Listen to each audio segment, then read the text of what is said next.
I am your host for this evening, Brando knows. Yeah, I already know. Let's go. Hold on, what we got here? Let's see. What's this? Hold on, cause we got shows to do. Let's see, let's see. Oh,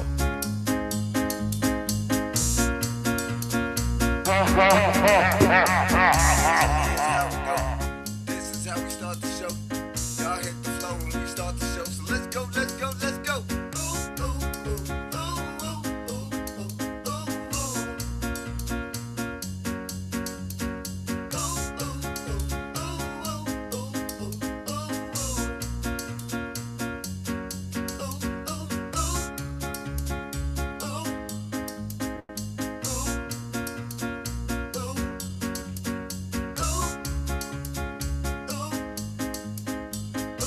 One, two, one, two.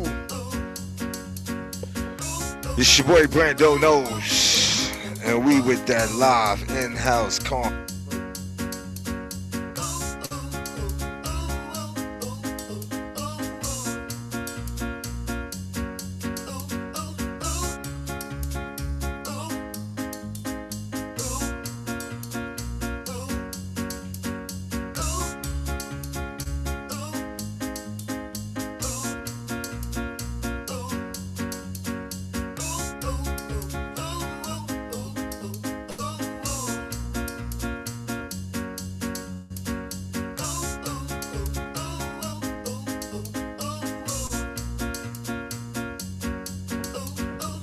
Uh-huh, uh-huh. Uh-huh. Uh-huh. It's your boy the Brando knows. With that live entertainment forum for public interest and current events. I'm gonna bring you up to speed. So let's get there. Uh-huh. One, two. Ladies and gentlemen, Don Lemon is going to jail. Don Lemon just experienced the most catastrophic crash and burn in his post-CNN fake news, faux journalist, street interviewer career. She's great. How you doing, sir? Good. Can we talk to you? Where are you from? You live in New York? Who are you? Don Lemon. You're a moron, dude. Thank you. So are you. Yeah, well, that's great of you to Yeah, say. nice to see you. Except you've never heard anything I've had to say, and I've heard a whole bunch of what you've I'm glad had to you say. watched me. No, I don't. Why? But you just get clipped everywhere. I know, but why don't you? You said you don't watch me, but yet you know who I am, and I get clipped. Before I realized that Watch CNN and it. MSNBC were full of shit, every once in a while I'd What see do you watch? talking. I watch all sorts of stuff. Yeah, but why do you say CNN and MSNBC are full of shit? Because they lie. But about what? Be Everything. specific. What's everything? Everything. You say that, but you have no examples. Give me some examples. Well, they lie about genocide. What do They you mean? lie about all wars. They're not lying about They- genocide. they lie- They're lie reporting. about- Hold on, let me finish. they One thing lie at a about- time. One time. they lie- One thing at a time. Don't tell me when One I thing can at a time. One thing at a Don't tell time. me So we when I can. can speak. So It's- the it's- international courts are calling it genocide. It's not MSNBC or CNN that's calling it that. So they're just reporting what they're calling It was it. obvious what it was on about October 17th. That it was genocide. Yeah. You said they lied about genocide. That it wasn't genocide. I thought you were saying that it wasn't genocide. No. They lied that it was. Yeah, they lied that it wasn't. No. They would never say it's genocide. They were protecting Israel. Okay, well, all right, we're on a different page then, but I think that was then. I think now the International That's Court why I has said said. you're a moron to begin with. Why would you call me a moron? You're a moron. Don. Why do you want to insult me? Because it just comes out, man. Because you are a because right-wing, because you're crazy- big and think that you're something, man. Just What do you mean I'm big and I think that I'm supposed to You not are think that I'm moron. anything? What are you talking You're about? welcome to think that you're something Right-wing, because you're crazy- big and think that you're something, man. Just What do you mean I'm big and I thought you were saying that wasn't genocide. No. They lied that it was. Yeah, they lied that it wasn't. No. They would never say it's genocide. They were protecting Israel. Okay, well, all right, we're on a different page then, but I think that was then. I think now the International That's Court why I has said said. you're a moron to begin with. Why would you call me a moron? You're a moron.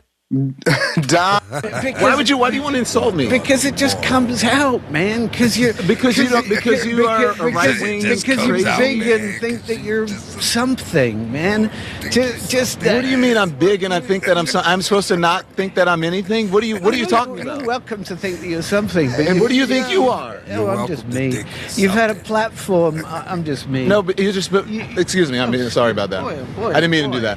But sorry, why would you? Let me ask you this. But why would you insult? Why would you insult people like that? I wouldn't dare ever walk up to someone on the street and call them an idiot. Not unless I had like a terrible self-respect and I wanted to like lash out at someone because I felt bad about myself or that I didn't accomplish enough. I would never walk up to someone and belittle them unless there was something that's wrong with me that I need some therapy about. Because you didn't accomplish much with your life, it doesn't mean that you have to insult me. What's the fastest way to go viral today? Silly dances, chasing. It's the boy Dabrand, those current events. Your boy Don Lemon going to Giselle, they say. It says Don Lemon is going to jail. Who believe that? Who believe that? I believe the Democrats gonna hold that boy down. That boy ain't going nowhere but home to his boyfriend. Let's get it. Ranks and Don Lemon just thinking that it's the funniest thing in the world and taking it as an opportunity to try to smack MAGA around. Let's listen to Don Lemon. Finding out, you dumb fucking idiots. Now you're just figuring this shit out. You're so fucking stupid and you deserve it. You fucking deserve it because you're so dumb. Jim, it's hypocrisy. So go with me here. Yes, I am gloating over your stupidity and how you were taken. I'm cackling in Kamala, says in Shanta. You have been co-opted because you're in a fucking cult and you don't even realize it because you have stupid MAGA brain and you don't get it. How stupid and dumb are you? But Don Lemon, the liar, cosplaying for the fake news as a journalist, he was right in the middle of the case. Call out the wolves on that one.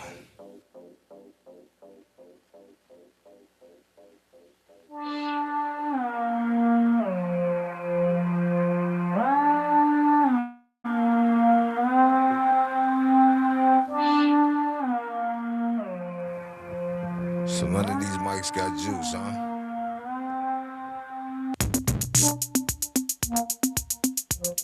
Let's go.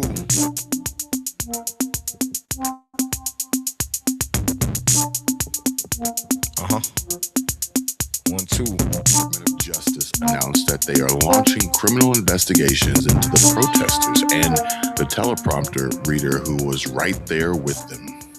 You call it clickbait, but people are listening, Elon.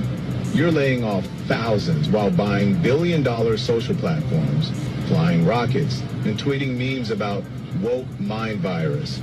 How can you preach responsibility when your actions look like ego-driven chaos to the rest of the world? Ego-driven chaos?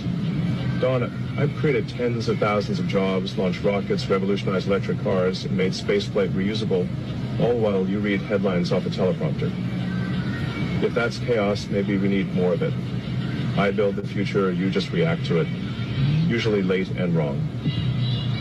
But just to be clear, this clip is fabricated. The audio, including that sharp teleprompter line, was added using AI or editing tricks on real footage from the actual March 2024 Elon Musk Don Lemon interview, and none of that exact exchange ever took place. Fact checkers like Lead Stories confirmed it back in May of last year. But with that said, the viral edit does capture a deeper truth many people feel. And so you see, Elon Musk represents the side of creators and builders who push boundaries and take real risks, launching rockets, building companies, and shaping the future, while individuals like Don Lemon often thrive in the media world of commentary, reactions, gotcha moments, and stirring controversy for clicks and virality. Whether he hits the mark or misses, and he often misses, it's all talk and chaos chasing versus tangible action. The fake clip exaggerates it for drama, but the underlying contrast, that's real for a lot of truth seekers. And what's real is an important message to share about how many seniors are pleasantly surprised to discover just how many tailored Medicare coverage options are available in their area that can better fit their needs.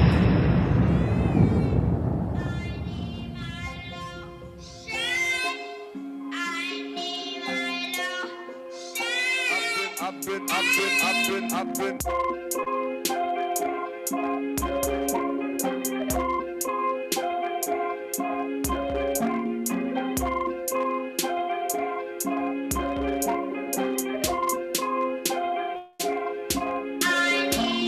Custom clothing labels are now available through Tapstitch. And if you're serious about your brand,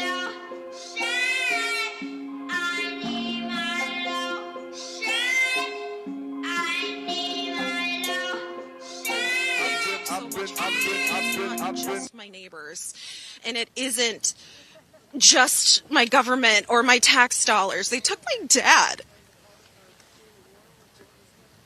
You know, like they took people that I love from me. And did what with him?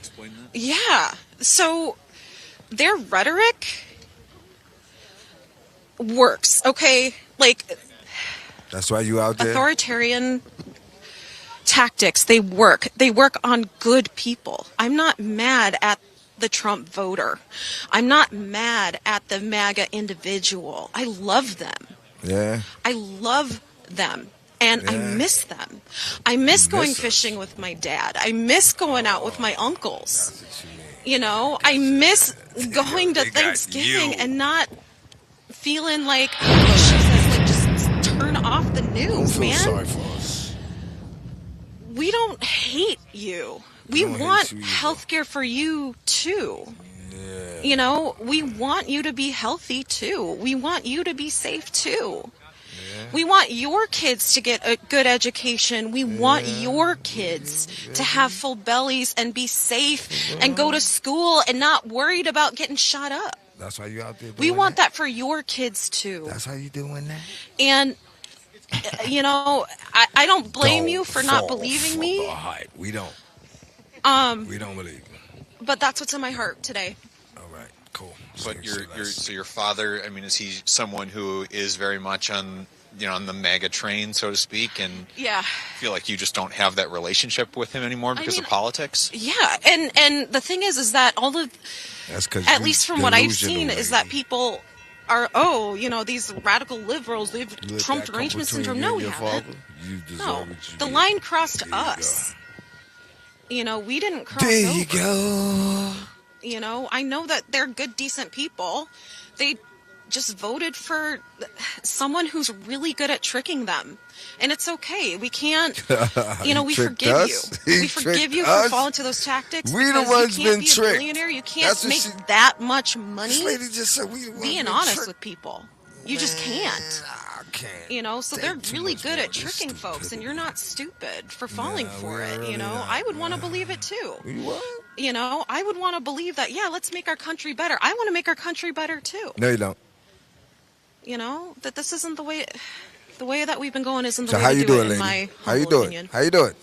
How you doing, when she lady? says the line crossed us, yeah, actually, I mean, what she's saying there is that the Twin Cities was not built on top of 3,000 immigration enforcement agents who were already here. This is a force that was imported into these cities to cause the pain, and in one case, the death of the people that live here. I didn't ask you at the top, at least I don't think I did in my cold, addled brain, but can you just spell your name for us really quick? Yeah, it's KTHRYN, as in November. Yeah. Thank you very much. I appreciate it. Thanks for what you're doing. Yep, appreciate it. And I want to talk directly to folks in this audience right now who might be watching, who are supporters of this president, unquestioningly, to the MAGA movement, who might be watching right now. We've had a lot of you on our streams, perhaps in our chat right now. And one thing that I want to address to you is, if you claim to stand for American ideals, life, liberty, and the pursuit of happiness, I want you to take a look at Minneapolis, Minnesota right now. at the people who are out here demonstrating against their federal government, who just want their communities to be left alone, to not be put at the center of so much pain out here. There have been so many on the right who have said, oh, just obey authority. Unquestioningly, just obey authority. Question I would put to you is, would you have said that to the Sons of Liberty when they were dumping the tea in the harbor in Boston in 1775? Would you have said that to them? You can't be a NASCAR fan and say that. I'm sorry. Yeah. Because at a certain point, that's what we're talking about here. In the same way that Boston was occupied by British forces who were the authorities over the 13 colonies, you've got a federal government occupying this city as well, interposing itself in these communities, inflicting pain on these communities. And if you want to uphold American ideals, is this what you imagined America would be like? Clouds of tear gas in American cities that are affecting babies, that are affecting innocent passers-by. Why you got babies out there at 1 o'clock in the morning, my man, at a protest, bro? We ain't trying to fall for the okie doke, man. Get on out of here with that for we. As always, help me by hitting the like button and subscribing to my podcast. It is entirely free and it helps out a lot. Telling me and YouTube's algorithm that what you want more of is in fact the truth. And I'll bring it to you like I always do. But now, let's begin with this first clip here and an eye-opening behind-the-scenes look at just how the left uses lies and deceptive editing tactics to deliver anything but. Because they're pretty much just about lies and misdirection and misinformation to serve their own self-satisfying greed and corruption.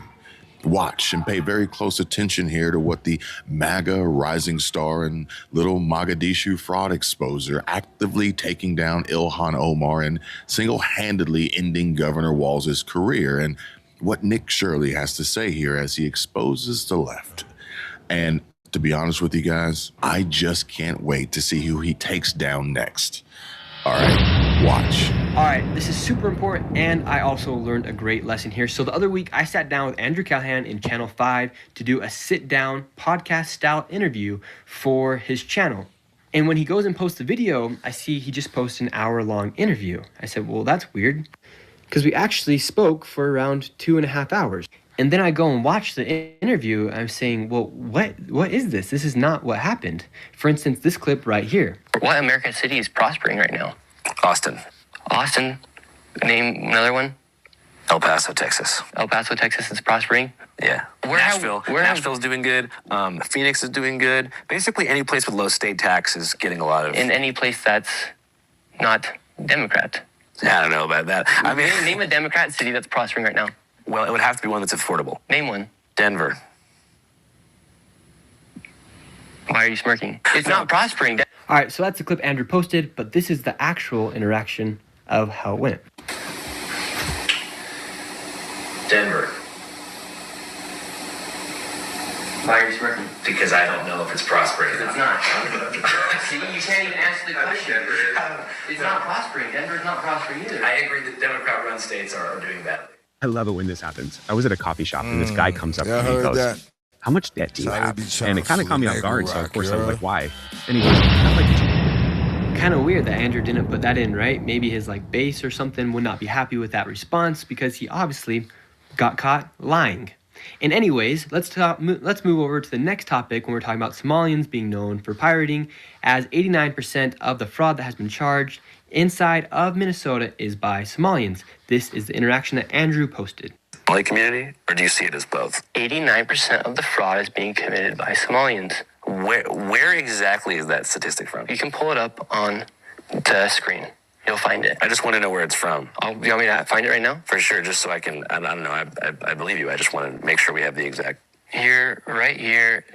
Yeah, and it's not racist to say it. Probably. And when I go... This is what happens when I show him the fact that 89% of the people who have been charged for fraud in Minnesota are Somalians. this is what Andrew had to say. But remember, he conveniently left this out of the interview. 89% of those charged in connection with major identified as Somali Americans. Well, looks like we've got to redo there. I'm interested to see what you put in this interview because it looks like there is a problem with Bravo. So there you go. That's just 2 examples from the interview with Andrew Callahan where he literally went out of his way to try and make me look bad, which is not cool. And I wouldn't say that's like very benevolent of him to do by any means. But I promise you guys, if I ever do an interview with anyone, you're going to get the full product because I think that's just like the most benevolent thing to do.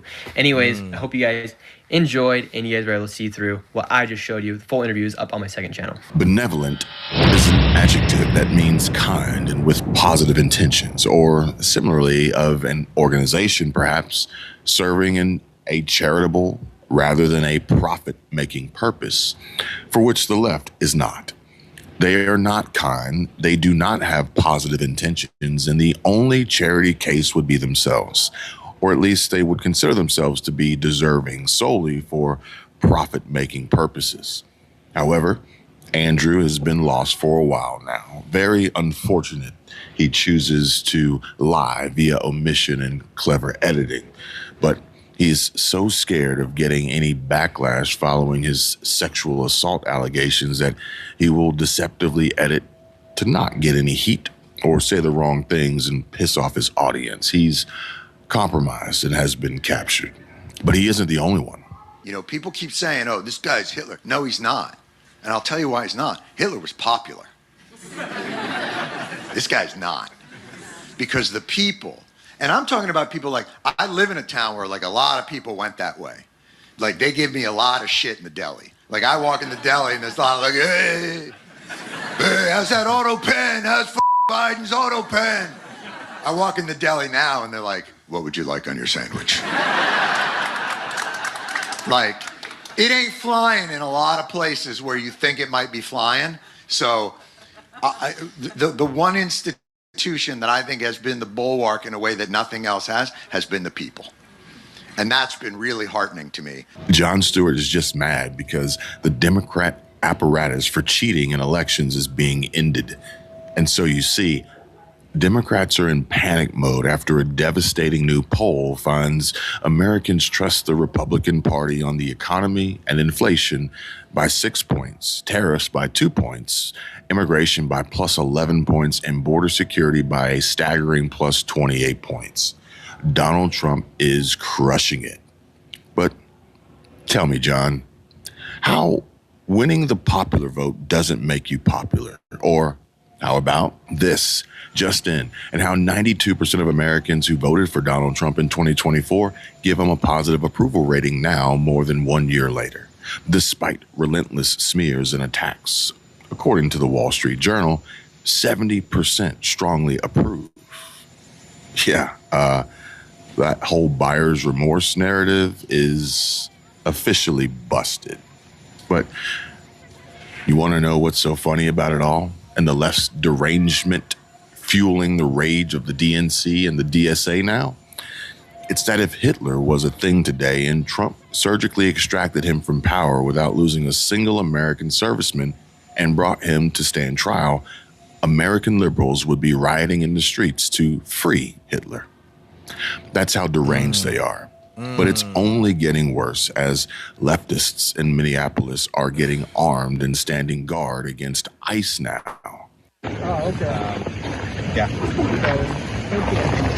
You live in the neighborhood? Yep, this is my block, this is my area. I don't go into other people's neighborhoods and try and intimidate them. I protect my people. Are you giving out your name? No, I'm okay with that. You ever walk out of a doctor's office and you feel like you just... Let's see what these Democrats doing over here, because they talking more nonsense. Check it out. Well, good afternoon. It's a cloudy day.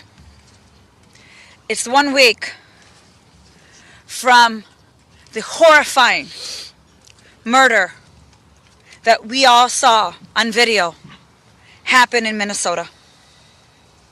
And it is cloudy because we know that we're weeping at what we are seeing happen around the country. You see, for the last year, as Americans watch the violence and indignity on their phones and televisions, they have come to understand what so many of us already know. DHS, as it's operating, is now a threat to every one of us. But I want to be clear. What is happening today in our communities, it's not an accident, and it's not new. DHS immigration agents in many cases are not operating rogue. And I'll tell you why. Because from its establishment, the Department of Homeland Security and ICE has been empowered through a lack of oversight and too much latitude to violate our rights under the pretense of securing our safety. Now, do you feel safe right now? Do you believe that DHS operates with due process? Do you think that they are abiding by the law? Cursing out U.S. citizens, do you think they have respect for the American people? And what you saw on January 7th in Minneapolis is that Americans saw the danger of infusing resources into DHS abuse of power.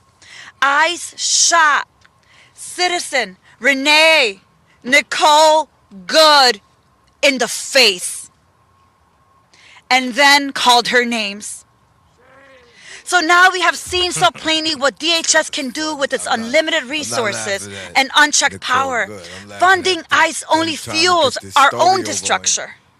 We can. They steadily leaving stuff out, man. What about the fact that she hit the officer with the car? And I ain't with the police. I got beef with them dudes. But right is right and wrong is wrong. And what they saying is just misleading, man. And I don't like them lying to people like that, man. Because they trying to set something off, yes, man. We must oppose new investments, even more money, and man. demand policy change and reforms. We have to claw back ICE's funding as a natural consequence for DHS's disregard for the rule of law and violations of our rights. Number two, there has to be accountability for every act of violence and lawlessness perpetrated by federal agents on the ground.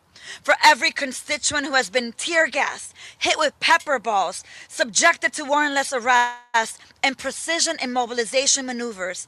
For those that have been kidnapped and disappeared, we must prosecute the criminals in masks.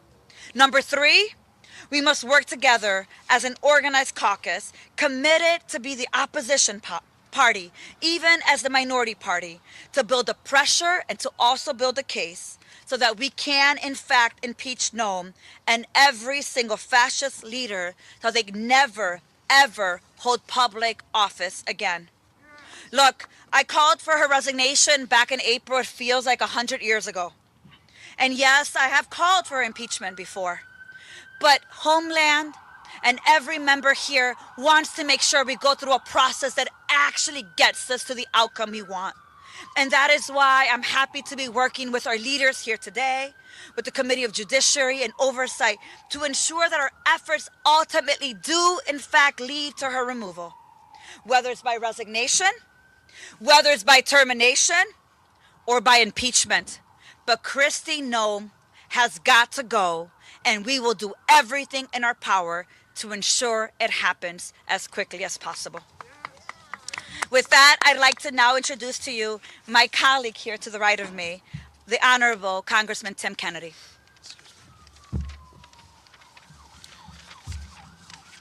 Thank you. First, let me begin by thanking the ranking member of Homeland Security, past chair and future chair of the Homeland Security Committee, Betty Thompson, for organizing this effort, and for all of my colleagues for joining us here today.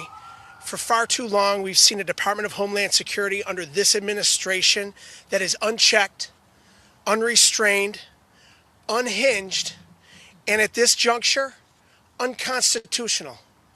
Secretary Noem began her tenure by unleashing ICE into our cities, ignoring due process, and detaining U.S. citizens, lawful residents, and children with cancer.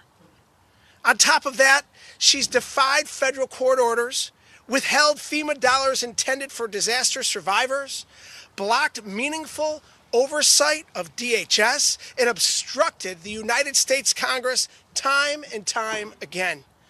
And in recent months, she's only doubled down on her mission to terrorize our communities and militarize our streets, which has brought violence to our neighborhoods. Tragically, these reckless decisions culminated in the death of Renee Nicole Good, a mother of 3, a devout Christian, a partner, a poet, and a beloved community member of Minneapolis who had the courage to stand up for what is right. This department has lost all credibility, allegiance to the rule of law, and any shred of decency and integrity that was left. House Democrats are here today to stand up for the rule of law, protect fundamental rights, and fight for the future of all of our communities across this great nation. It is time for decisive action to end this systemic abuse of power by Secretary Noem. The safety of the American people is at risk, and the future of our country hangs in the balance. Kristi Noem must resign immediately, or this body must act to impeach her. I now call on my good friend, Representative LaMonica McIver. Good afternoon, everyone.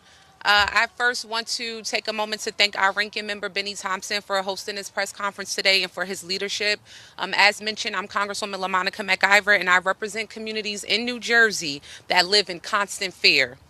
Families too terrified to step outside, send their kids to school, go to the grocery store, or take a trip to the doctor because of the harassment of ICE and Homeland Security. This isn't about public safety, and it's not public safety. It's state-sponsored fear.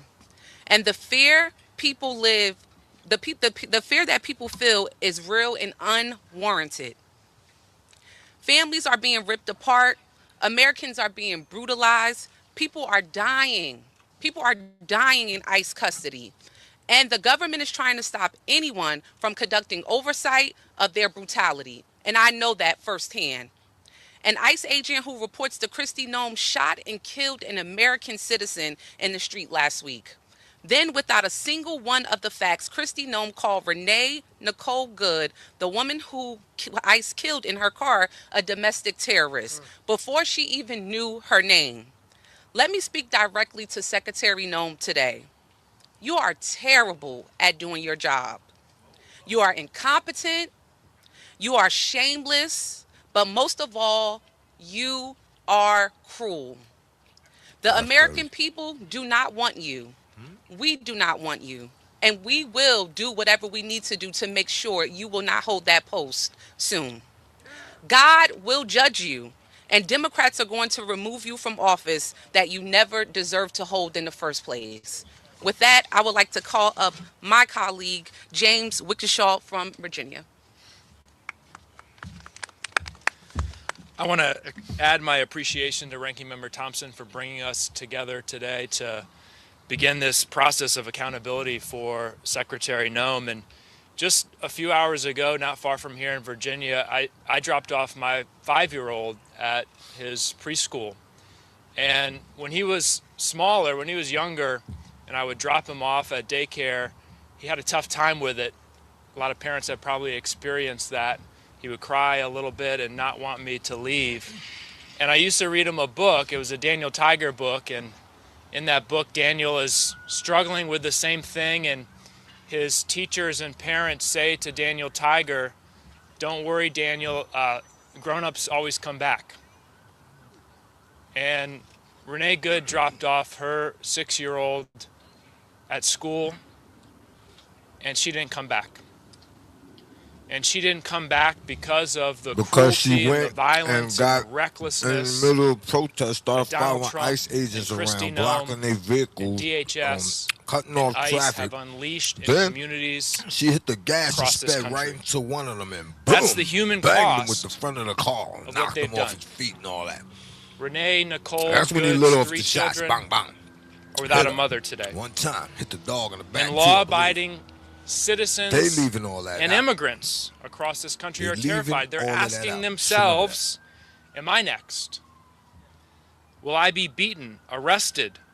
killed. Did you hear one of them mention the and fact as Renee's children, including that dropped off 6-year-old, a mourn kid their mother, in another county? this Came to administration, this another White county House to down the protest street, against ICE. is more interested in spinning a narrative than getting Go to to the my truth. page. Look at some of the footage, man. Refusing to conduct a real investigation and expressing zero remorse for the killing of Renee Good. Under Secretary Noem, DHS has spiraled into utter chaos. Guns pulled on kids and peaceful protesters. Pregnant women dragged. Americans thrown to the ground by masked agents in their communities. Every And one now of the them killing scenes that he just of mentioned, a they mother created. in Minneapolis. Understand? It's a pattern. The pregnant lady. Since Donald Trump they returned placed to her on the office, scene. federal The immigration kids, they placed officers them there. have opened fire So they can at have least something to 16 say times happen. nationwide. And Watch the senior footage. officials You like see these nuts Border over here Patrol shaking the fence Commander like Greg they can't- they Bovino trying to get in, but then when lead they pan raids back, in the city fence is after wide city open. This man is walking out like, hey, and like, refer to y'all know the fence Americans is and open, right? protesters as cannon What are fodder. y'all doing? If that's the mindset at the top, Don't then let we're them just fool one you. operation, one raid away from the next killing. This brutality and lawlessness must stop now. Later this week, I and other members will travel to Minnesota for a field hearing to learn firsthand what happened, to hear directly from Me as an witnesses American citizen, to I don't this want no killing, illegal, to hear about the violence that's taking undocumented place person against nowhere unarmed around me. protesters I'm documenting. and people, including American want citizens who have nobody been wrongfully undocumented taken nowhere around me, from their families. Today, we demand a full and impartial investigation, the preservation and release of every record and every piece of video, and as the ranking member said, real accountability up the chain of DHS to include Secretary Noem. We will not stand by while DHS continues to be weaponized against the American people. Renee's family, her wife, and her children deserve justice, and all of our communities deserve safety and dignity. And with that, it's my honor to introduce my colleague, Congressman Troy Carter.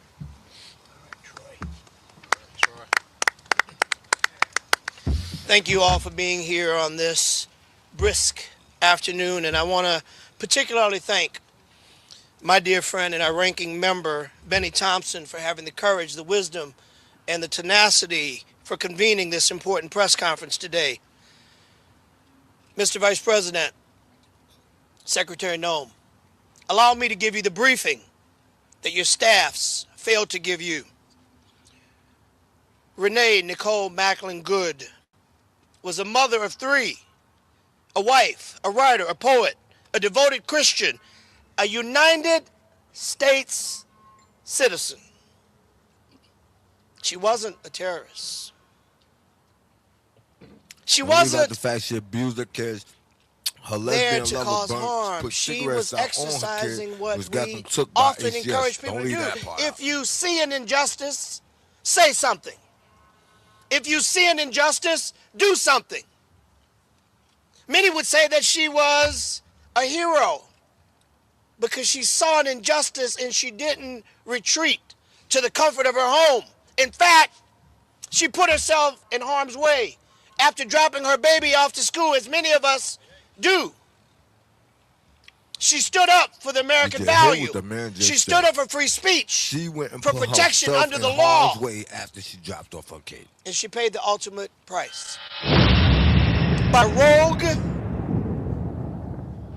so-called peace officer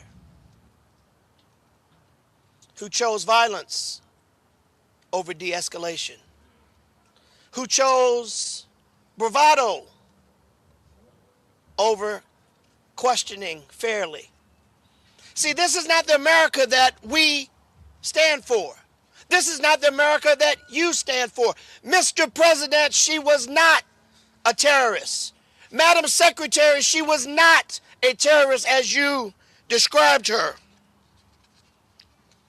We honor her today by rejecting hate, choosing compassion, and demanding a country where everyone gets home safely, even when we disagree. Free speech is not unique to language we want to hear. Free speech is not relegated to only those things you agree with. Free speech is protected, especially when you don't agree, especially when you don't like what you hear. That's what makes America so great. That's why accountability matters. Under Donald Trump and Kristi Noem's Department of Homeland Security, they've deployed federal forces not to protect communities, unfortunately, to terrorize them. We're seeing this in New Orleans with the influx of masked, unidentifiable federal agents involved in Operation Catahoula Crunch. Sounds like a dance or a cheap cereal, but it isn't. It's an attack on individual freedoms and rights. And today we stand against that. And tomorrow we'll stand against that. And next week and next year and the year after that, we will stand against that. And our numbers and our voices will grow stronger and larger as more and more citizens recognize that an affront to any individual is an affront to every individual. To make matters worse, instead of seeking information, instead of being briefed and getting facts, citizens over there, man. Our secretary chose to lie. Think about that. And smear the victim. I'm not hearing from the citizens, and cover up man. the truth. What they got to think about this, man? And this administration ordered the Justice Department to investigate her grieving wife. Federal prosecutors are resigning in protest because they know this is wrong. Let me be clear, lest anyone in this audience or anyone watching this later misunderstand what we're saying today. We support strong action against any dangerous individuals who commit any acts of violence. We must stop these operations that create fear and disruption for families, workers, and small business owners. This violence, corruption, and abuse of power cannot stand. Secretary Noem has defied the law, obstructed Congress, and violated the very oath of office she swore to protect and defend our great country. It is time that this must stop.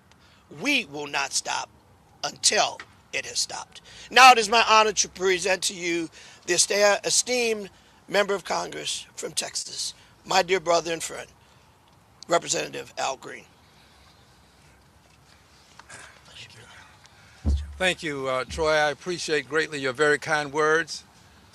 And I, too, would like to thank the chairman in waiting, ranking member currently, for being so courageous and bold as to take us in this direction.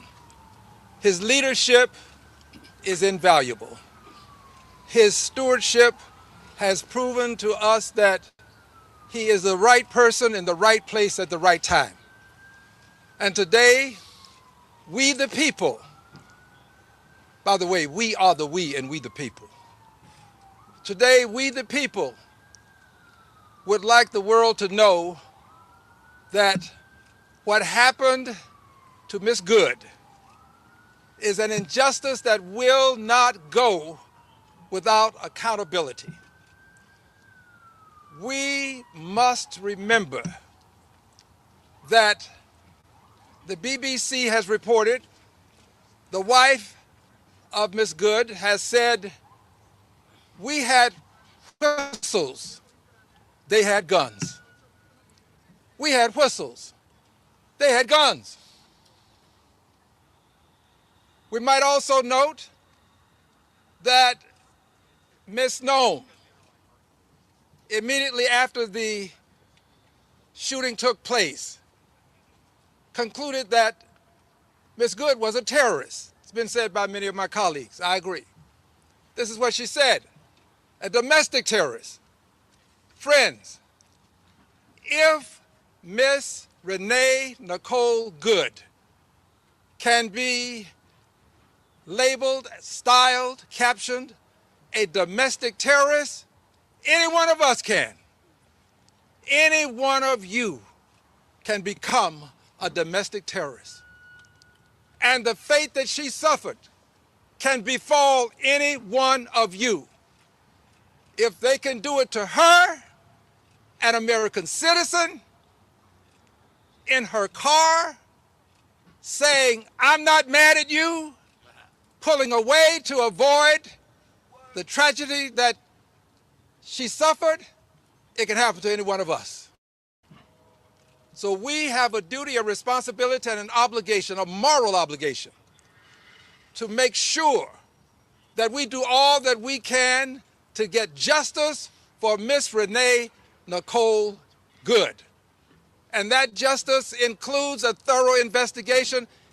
Notably, the Trump Justice Department has concluded that it will shut out the locals, shut them out, not allow them to have access to information. This says to me, Al Green, one member of Congress, I speak for no one except myself and anybody who agrees with me. It says to me that they are setting us up to prevent the officers or officer from being properly charged. And if he is charged and convicted, they're setting us up to understand that what happened here at the nation's capital, when it was encroached upon by hundreds of people, some say thousands, and afterwards, people were convicted, more than 1,500. And the President of the United States, immediately upon being put into office, decided that he would allow all of them to go free by way of his pen and an order. I believe the President is preparing us so that he can do exactly again what he did to those hundreds of people who performed an insurrection here on the Capitol. He is going to exonerate them by way of an executive order. I thank you, Mr. Chairman. And I'm sorry if you think that I spoke too Thank you so much. We now have Ms. Julie Johnson, who's the last member of the committee. And can't take too much more of that bullshit, man. Yo, these Democrats is had it, man. I'm going to be really quick, not to summarize what everyone else has said. Just stop anybody. The bottom line is, Kristi Noem executed an oath for this Constitution to uphold its laws.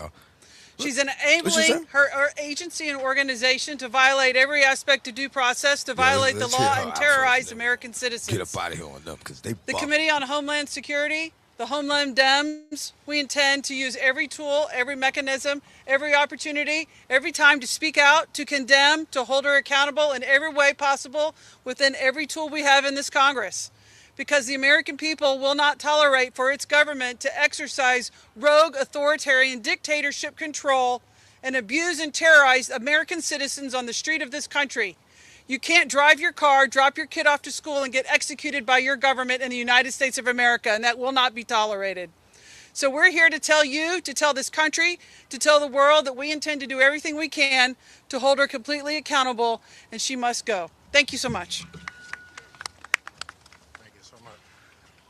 Because they've called votes, we're going to have to shorten the question.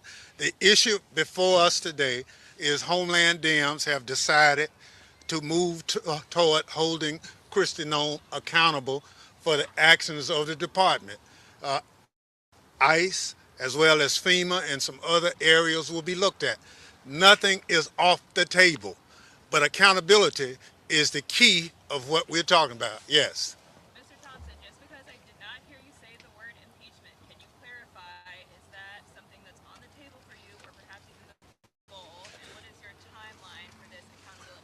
Nothing is off the table. It's accountability.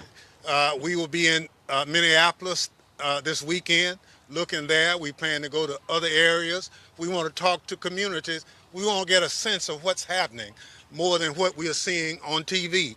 So members, Democratic members, will be going all over the country, collecting data, testimony, and other things as to what's going on.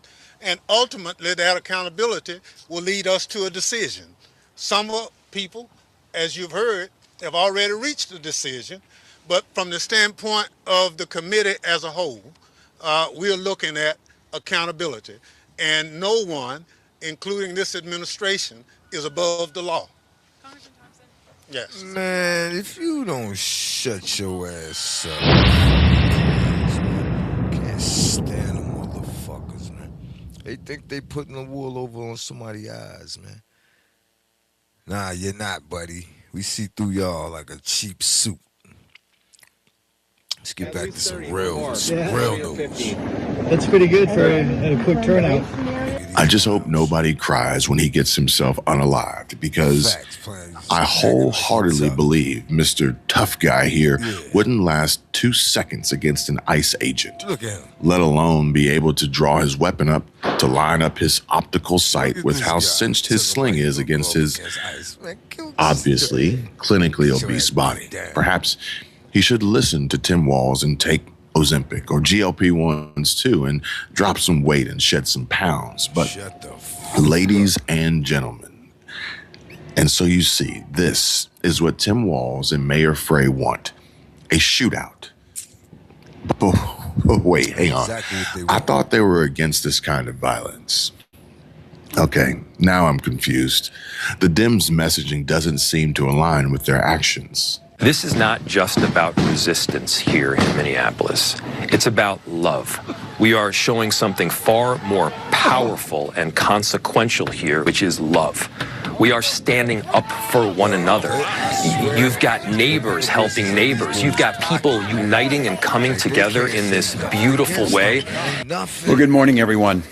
Come say one thing against the folks you see behind me represent over 70% of the public in Minnesota who have clearly stated we do not have to live with gun violence the way we do, and that there are things that our elected officials should be doing to make our children and our communities safer.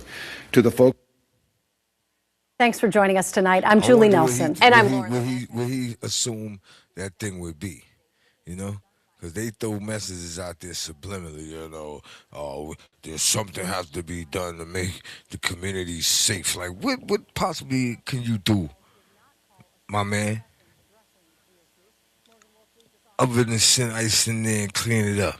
What else could you possibly do? All right, so say ICE fall back. You know what I mean? We let Tim Walz take over, him and his cronies. What you think they're going to do?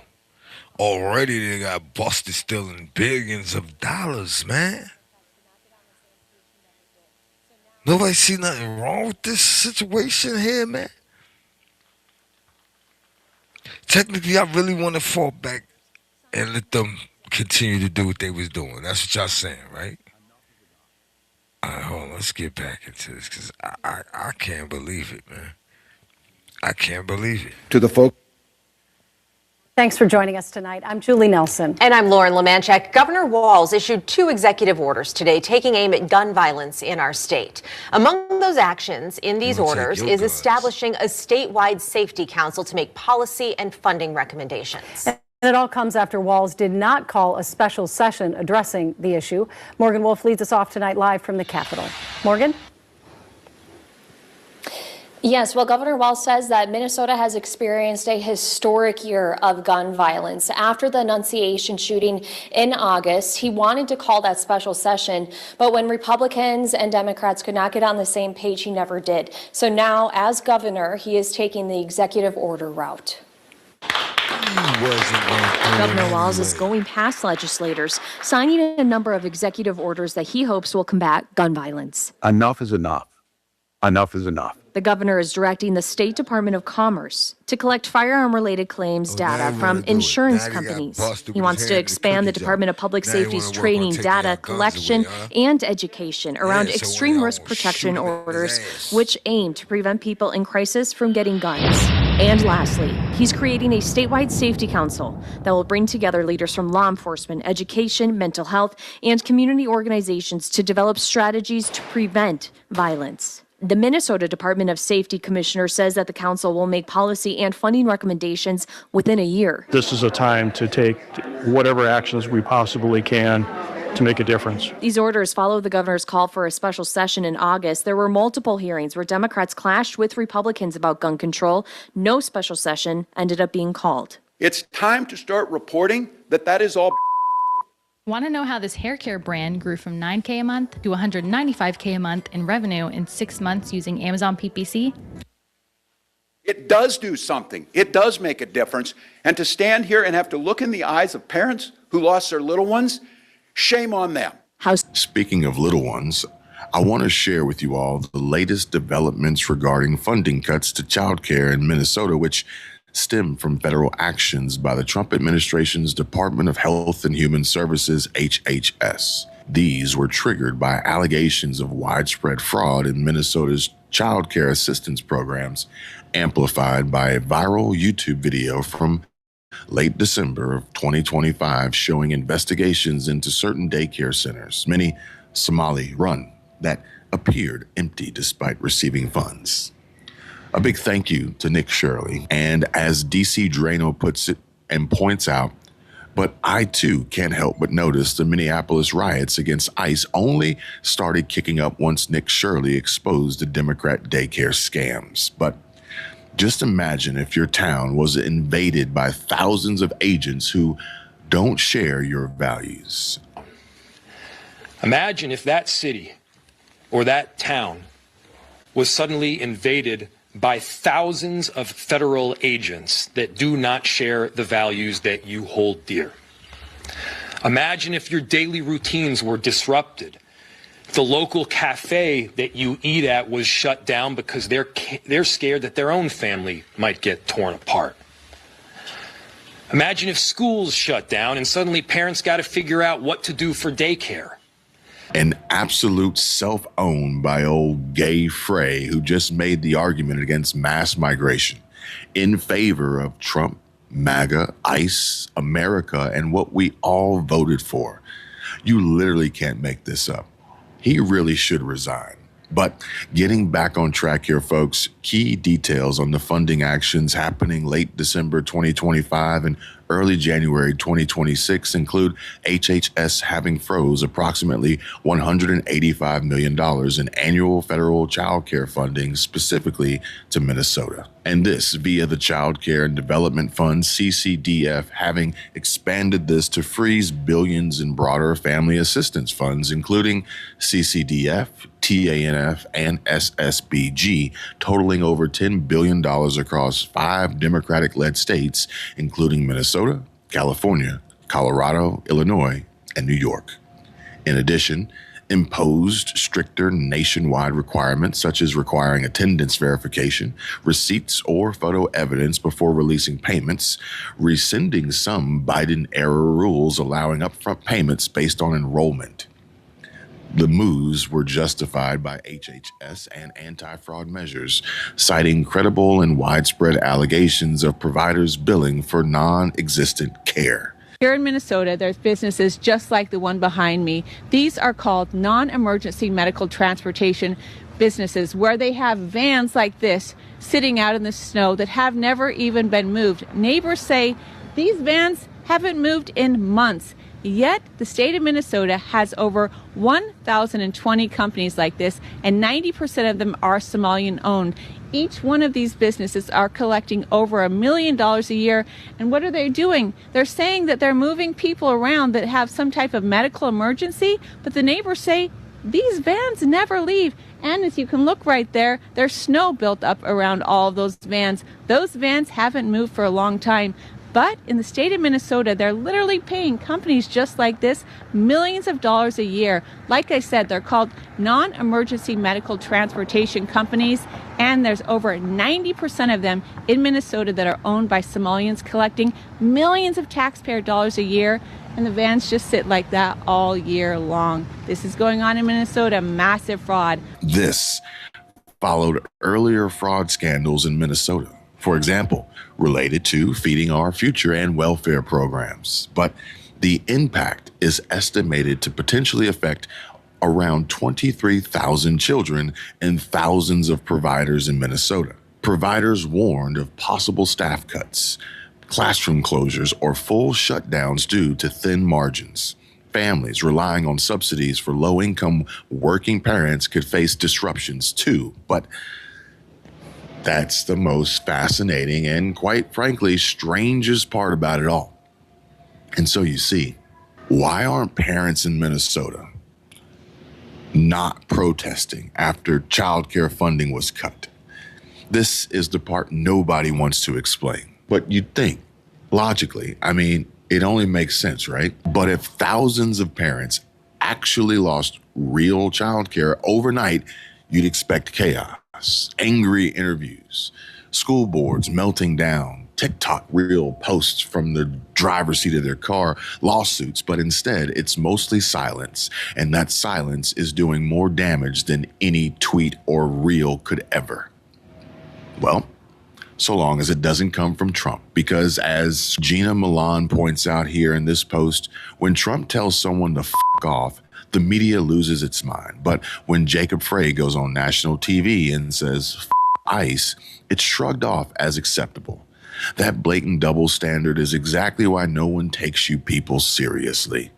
It's wild how short people's memories are. Under Obama administration, 56 people died under ICE custody. 56! That's not a conspiracy, that's public record. According to the ACLU, under Obama, under ICE, failures of medical care, ICE malpractice. The list is long as to why and how these deaths occurred. And somehow, no mass riots. Obama deported over 3 million people. Let's not forget that, people. I say that in so many of my videos. Millions! And a lot of them were fast removals. No real hearing, no judge, no full due process. And here's the part liberals don't like to bring up. Tom Homan? Yeah, that Tom Homan? He was running enforcement under Obama. And during that time, he was given an award back in 2015 for his work with ICE. Even Democratic states allowed ICE to do their job under Obama. Here's my thing. If you're going to be mad, be consistently mad. Liberals were not mad when ICE was doing their job. All 8 years with Obama, they weren't mad in the streets. Now, I'm not saying that deaths don't matter. They always do. I'm saying the outrage only appears when it's politically convenient,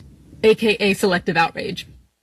Wait, if you or someone you know experienced unwanted touching, threats, or assault during an Uber or Lyft ride, a global settlement may be coming in 2026. These rideshare companies allegedly knew about the problem for years, but put profits over passenger safety. The New York Times revealed that Uber received over 400,000 reports of sexual assault and misconduct between 2017 and 2022. According to one report every 8 minutes, CBS News, NBC News, and Rolling Stone are covering this because it's following the exact same pattern as other major corporate negligence cases. Here's what most survivors don't realize. If you experienced any inappropriate behavior during your ride, unwanted comments, touching, threats, sexual assault, or worse, you may qualify for substantial compensation. Legal experts predict settlements could range from $300,000 to $2 million, depending on the severity of your case. Over 2,700 survivors have already joined the federal lawsuit against Uber, with trials beginning in January 2025, but only if you act before critical filing deadlines. After that,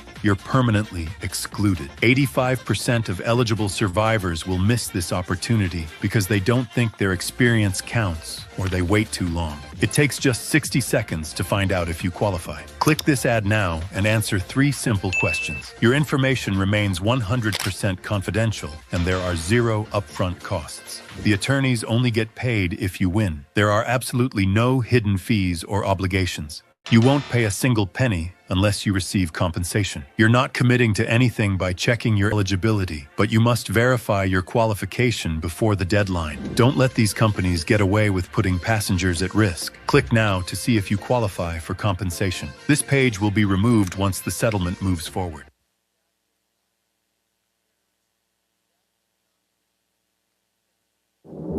Right now, as you watch this, your brain is being hijacked. You think you're in control. But there's a backdoor to your mind that 99% of people don't know exists. In 1914, a discovery was made that should have stayed buried. The hidden switches that control human behavior were exposed. For over a century, a select few have used this knowledge to manipulate millions. They've made women smoke, nations fight, and complete strangers stampede to buy things that they never even wanted. The man who started it all wrote, "We are governed, our minds molded, our ideas suggested by men we have never heard of." He called it the engineering of consent. And it's being used on you, right now, every day. That ad that read your mind, that video that made you buy, That post that made you furious? It's the same playbook, same psychological trigger, same invisible string. In the next few minutes, you're going to discover the exact system that's been hidden for over 100 years.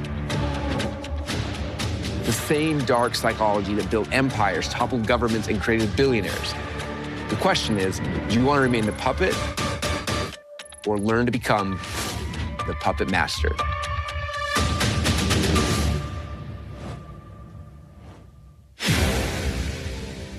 So here it is, the paradox that changed everything. The same psychological discoveries meant to heal individuals were later weaponized to sway nations, sell cigarettes, and to make those who knew these dark arts of propaganda rich. Sigmund Freud identified the unconscious mind as the actual force that drives human behavior. He developed these concepts to heal patients, while his nephew, Edward Bernays, took those very same ideas and then used them to manipulate the masses. Before Bernays, people only bought what they needed. After Bernays, they bought what they desired. He discovered that by appealing to emotions rather than logic, you could persuade a nation to fight in a war it didn't agree with, convince women that smoking was an act of independence, and use Freud's discoveries as a tool for mass manipulation. Freud was horrified by how his work was being used, yet Bernays pressed on, believing that managing the irrational herd was the key to control. This moral ambiguity is the heartbeat of our story. In this video you're about to watch, we're going to unravel the dark lineage and show you these same tactics, when used ethically, can become the most powerful weapon in your online business. In this video, you'll discover how you can harness the stolen science to turn strangers into raving customers. In Vienna, 1914, Europe was descending into the bloodiest war in human history.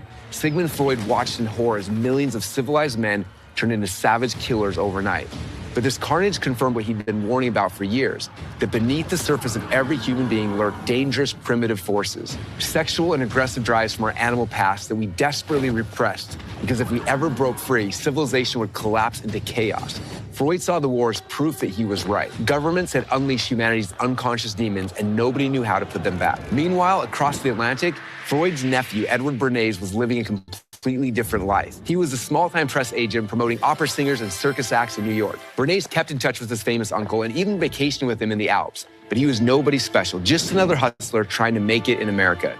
And then America entered the war, and everything changed. The government hired Bernays to sell the war to the American people. President Wilson claimed that America would fight to make the world safe for democracy, and Bernays' job was to make people believe it, and he was disturbingly good at it. So good that when Wilson arrived at the Paris Peace Conference, Bernays witnessed something that would change his life forever. Massive crowds surged around the president like he was a god. The propaganda had worked so well, Bernays had turned a politician into a messiah. And standing there watching the screaming masses lose their minds over a man that they'd never met, Bernays had a revelation. If you could use propaganda to control people during war, why not use it during times of peace? Bernays had stumbled onto the power of propaganda, but it wasn't until he discovered his uncle's work and understood the science to explain it that he was able to replicate and exploit it. While in Paris, Bernays had sent Freud some Cuban cigars as a gift. Freud responded by sending his nephew a copy of his General Introduction to Psychoanalysis. Reading it, Bernays became fascinated by Freud's theories about the unconscious mind, these hidden irrational forces that secretly controlled human behavior. But where Freud saw danger, Bernays saw dollar signs. He studied Freud's work not to heal people, but to manipulate them.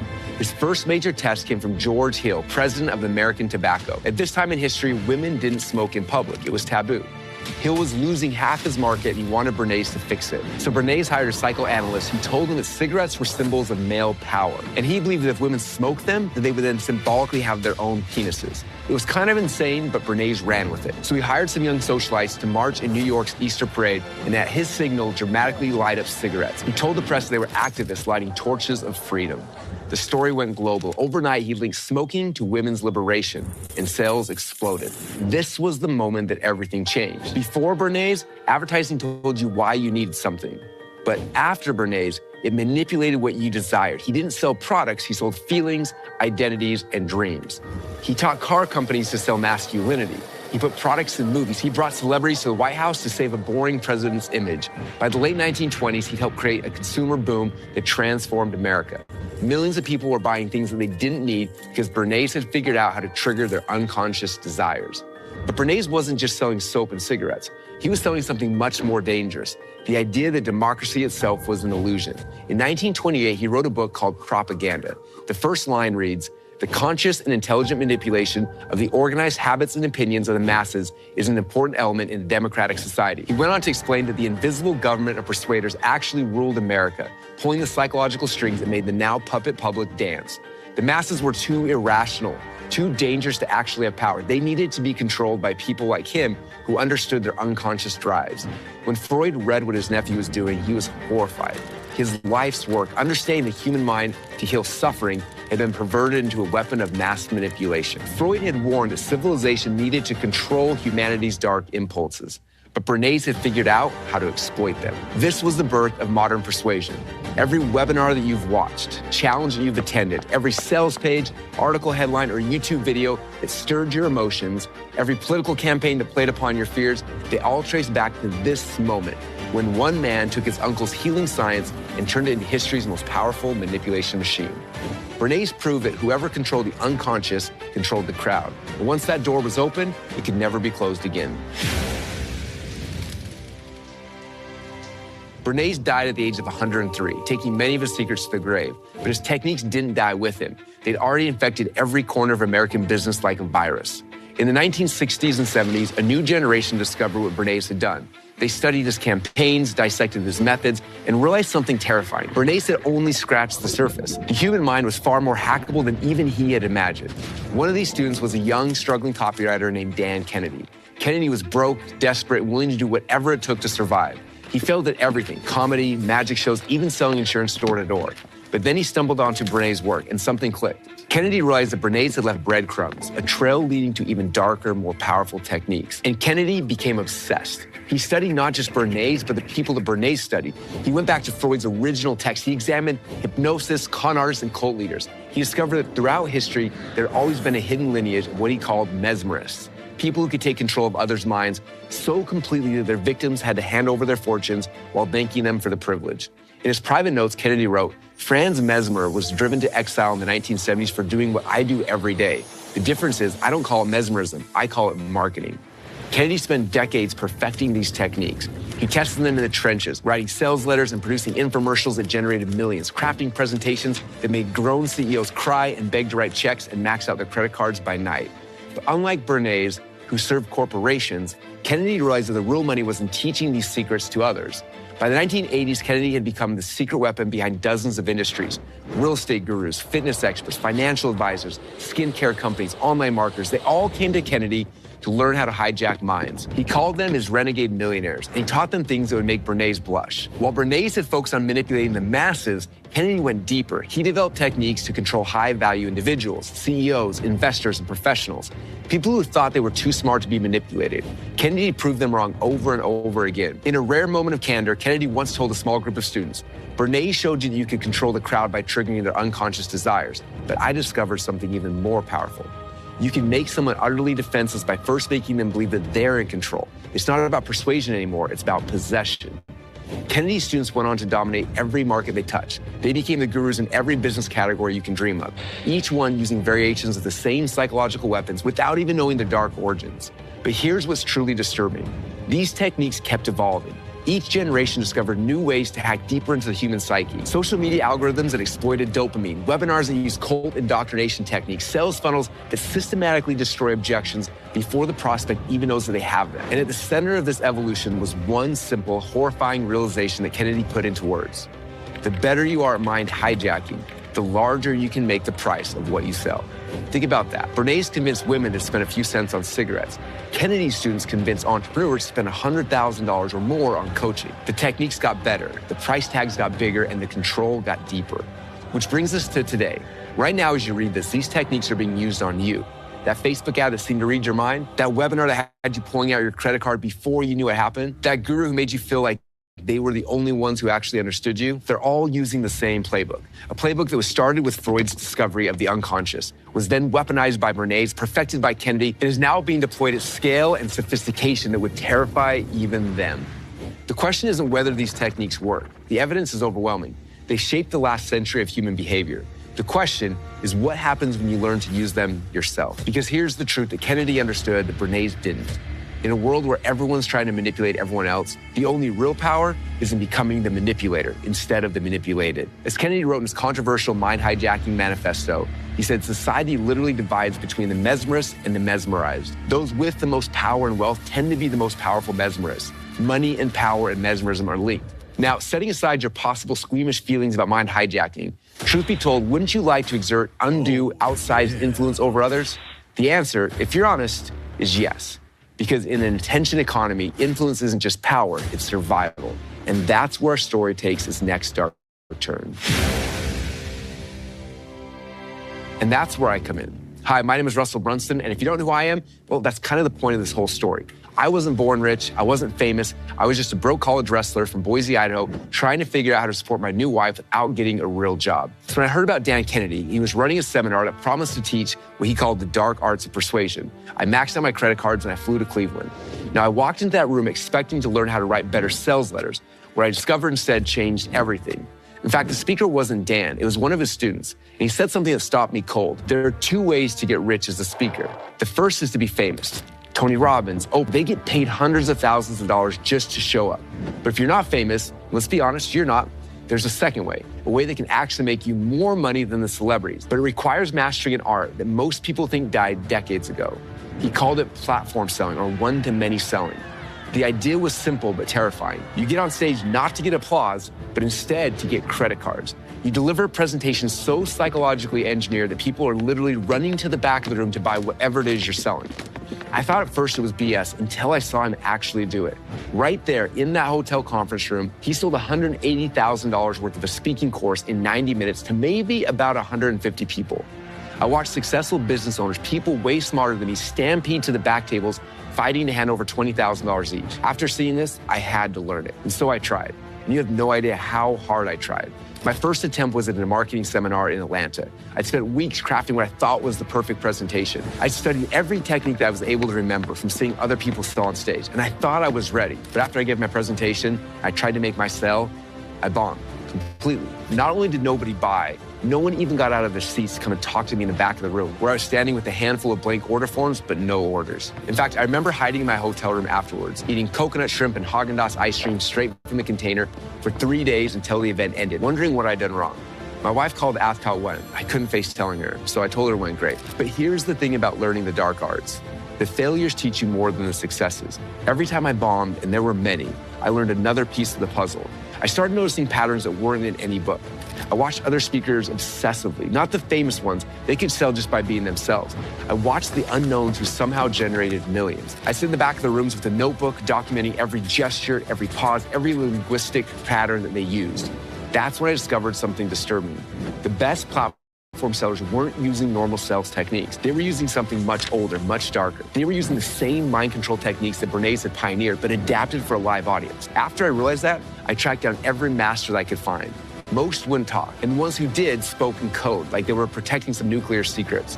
Finally, I found my way into Dan Kennedy's Insider Circle, a group so secretive you couldn't find information about it online. And to apply, you had to know somebody, and they would give you a special fax number where you could send the request, and then just pray that Dan was in a good mood when it showed up on his fax machine. The price of admission was $25,000 a year, and I didn't have that, but I knew that I needed to be in that room at any cost. So I leveraged my credit cards, called my bank, and within a few days, I was in. In that group, I learned things that would have gotten Bernays himself kicked out of a polite society. They taught me about compliance triggers, specific words and phrases that bypass conscious resistance, about state control, and how to manipulate the energy of an entire room like a conductor with an orchestra, about the close, which is a sequence of psychological pressure points that makes buying feel like the only logical choice. But the darkest secret is what they call the confession. Every great platform seller, they explain, doesn't sell a product. They sell absolution. They make the audience confess their failures, their fears, their secret shames. Then they position their offer as the redemption. It's not manipulation, they insisted, it's ministry. And I became obsessed. I practiced on any audience that would have me. Rotary clubs, Chamber of Commerce meetings, real estate seminars, network marketing events. Most of the time, I still failed. But slowly, something started to click. I began to understand that platform selling wasn't about the words you said, it was about the story you made the audience tell themselves. Every technique from Freud's unconscious drives to Bernays' emotional triggers to Kennedy's mind hijacks were all just tools to help the audience write themselves into your story. By 2007, I finally cracked the code. I was making 6 figures a year speaking at events, selling everything from marketing courses to coaching programs. Other speakers started asking me how I did it. And word spread that there was this kid from Idaho who could outsell other speakers with 10 times his experience. And then 2008 happened. The financial crash didn't just destroy the economy. It destroyed the entire seminar industry. Events crashed, promoters went bankrupt, and overnight, the stages disappeared. Platform selling, this art I'd spent years mastering, became obsolete. But what nobody realized was that something far more important had vanished with it: the knowledge itself. The dark psychology, the manipulation techniques, the carefully guarded secrets that have been passed down from Bernays to Kennedy to a select few of us. It all disappeared like ancient scrolls being buried in a collapsing temple. The masters went silent. Young blood moved on, and platform selling became a dead art. For almost a decade, the knowledge slept. Like some ancient artifact buried in the ruins, the secrets of platform selling lay dormant on old hard drives and in forgotten notebooks. The few of us who remembered the old ways had moved on, building businesses in a new digital world. During those years, we adapted. We built sales funnels, we wrote video sales letters, we figured out how to sell without ever seeing our customers' faces. And it worked, but something was missing. The raw power of looking someone in the eye and systematically destroying their objections in real time was gone. And then in 2014, something strange happened. Small seminars started popping up again, but they were different, neutered. Nobody was selling from the stage anymore. Promoters made their money from ticket sales and vendor booths. The electricity, the stampede, the transformation that used to happen in those rooms was all gone. It was like everyone had collectively forgotten that once there was a time when people could make $1 million in 90 minutes with the right presentation. And that's when fate intervened. We had just launched our software company, ClickFunnels. I tried launching it 5 different ways, 5 different funnels, 5 different times. Each time we got a trickle of customers and then nothing. We were bleeding money and my partners were starting to panic. And then I got a call from an old timer, a promoter from the pre-2008 days. Russell, he said, I'm putting together an event, small, maybe 500 people. You want to speak? I almost said no, because speaking without selling felt pointless. Here's the thing, he continued. I remember what you could do back in the day. If you want, you can make an offer, sell your software, we'll split it 50-50, just like the good old days. My heart started racing. Nobody did 50-50 splits anymore. Nobody sold from the stage anymore. This was a chance to resurrect the dead art. I spent the next week in my basement, digging through my old hard drives like an archaeologist. I found my old presentations, the irresistible offer stack, the false belief patterns, the big domino, and reading through them was like finding an ancient manual of forbidden spells. I'd forgotten how powerful this stuff was. I rebuilt the presentation from scratch, adapting the old psychological patterns for ClickFunnels. Every slide was engineered using techniques that hadn't been seen on stage in almost a decade. The origin story that creates the rapport, the internal, external false belief breaks, the stack that makes the price irrelevant, the urgency sequence that triggers loss aversion so powerfully that people literally run to the back of the room while their hands are desperately seeking for their credit cards. The night before the event, I couldn't sleep. What if it didn't work anymore? What if people had evolved past these techniques? What if I'd lost the ability? The next day, I walked on stage in front of 500 entrepreneurs. For 90 minutes, I wove this spell. I could feel it working. The room's energy shifting, the audience leaning in, their objections melting away one by one. And then came the moment of truth. I made the offer. ClickFunnels for $997, plus bonuses worth $8,000, but only if they ran to the back of the room right now. And what happened next still gives me chills. Over half of the room, more than 250 people, jumped out of their seats and literally ran to the back tables. Credit cards were flying. People were shouting their orders at my team. In fact, one guy actually threw his credit card at us to make sure he got in before the bonuses expired. In 90 minutes, we made more money than the previous 6 months combined. That night at dinner, I told my co-founders, Todd and Dylan, based on what just happened, we're gonna be rich. Not because of the money we made from today, because I just proved that the old magic still works, and nobody else even remembers how to do it. As I flew home, staring out the airplane window, different thoughts consumed me. Yes, platform selling still worked, but events were rare. Stages were still limited. What I needed wasn't just to resurrect the old art, I needed to evolve it. Back in my basement, staring at my computer screen, a crazy thought formed. What if you could do platform selling without a platform? What if you could create the same psychological experience that happened in the room, the social proof, the urgency, the mass hypnosis, but deliver it through a screen? Everyone who knew the old art would say that it was impossible. You needed the energy of the crowd, you needed physical presence, you needed to read the room. But they were thinking like it was still 2007. This was 2014, and I was about to break every rule that they thought was sacred. I landed back in Boise with a problem. We'd just proven that platform selling could generate $250,000 in 90 minutes. but there were maybe a dozen events a year where I could actually do this. And at that rate, ClickFunnels would die before I could scale. The solution seemed obvious, put the presentation online. But everybody who tried traditional webinars before had failed miserably. They got 2 to 3% conversion rates at best. The magic that happened in a room, the mass hypnosis effect, supposedly couldn't translate to a computer screen. I had a theory. What if everyone was failing because they were trying to do a regular sales presentation online? What if nobody had tried to port the actual psychological architecture of platform selling into digital? Within hours of getting home, I was messaging everyone I knew on Skype, Facebook, and through text messaging. Anyone with an email list. I've got something that's going to bring it 50%, I told them. Let's just do a webinar chill list and we'll split the profits. Most people thought I was delusional, but 6 people said yes. I spent the next 3 days building what would become the first real webinar funnel. Not just a registration page and a broadcast link, but a complete psychological journey. Every page, every email, every element was designed using the same mind-controlling principles that worked from the stage. The first webinar was scheduled for Thursday at 2 p.m. Eastern. 600 people showed up live. I delivered the exact same presentation I'd given to the event word for word. When I made the offer, I pushed them to a sales page instead of the back of the room.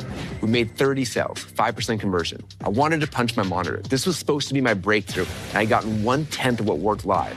But then something happened that changed everything. I opened up the webinar chat log and started reading through the questions people had asked during the presentation, hundreds of them. And suddenly I realized I've been given a superpower that didn't exist on physical stages. On stage, you can feel confusion in the room, but you don't know exactly what's causing it. Online, every objection, every concern, every moment of confusion was documented in real time in the comments. It was like being able to read 600 minds simultaneously. I had another webinar scheduled for 8 p.m. that same day.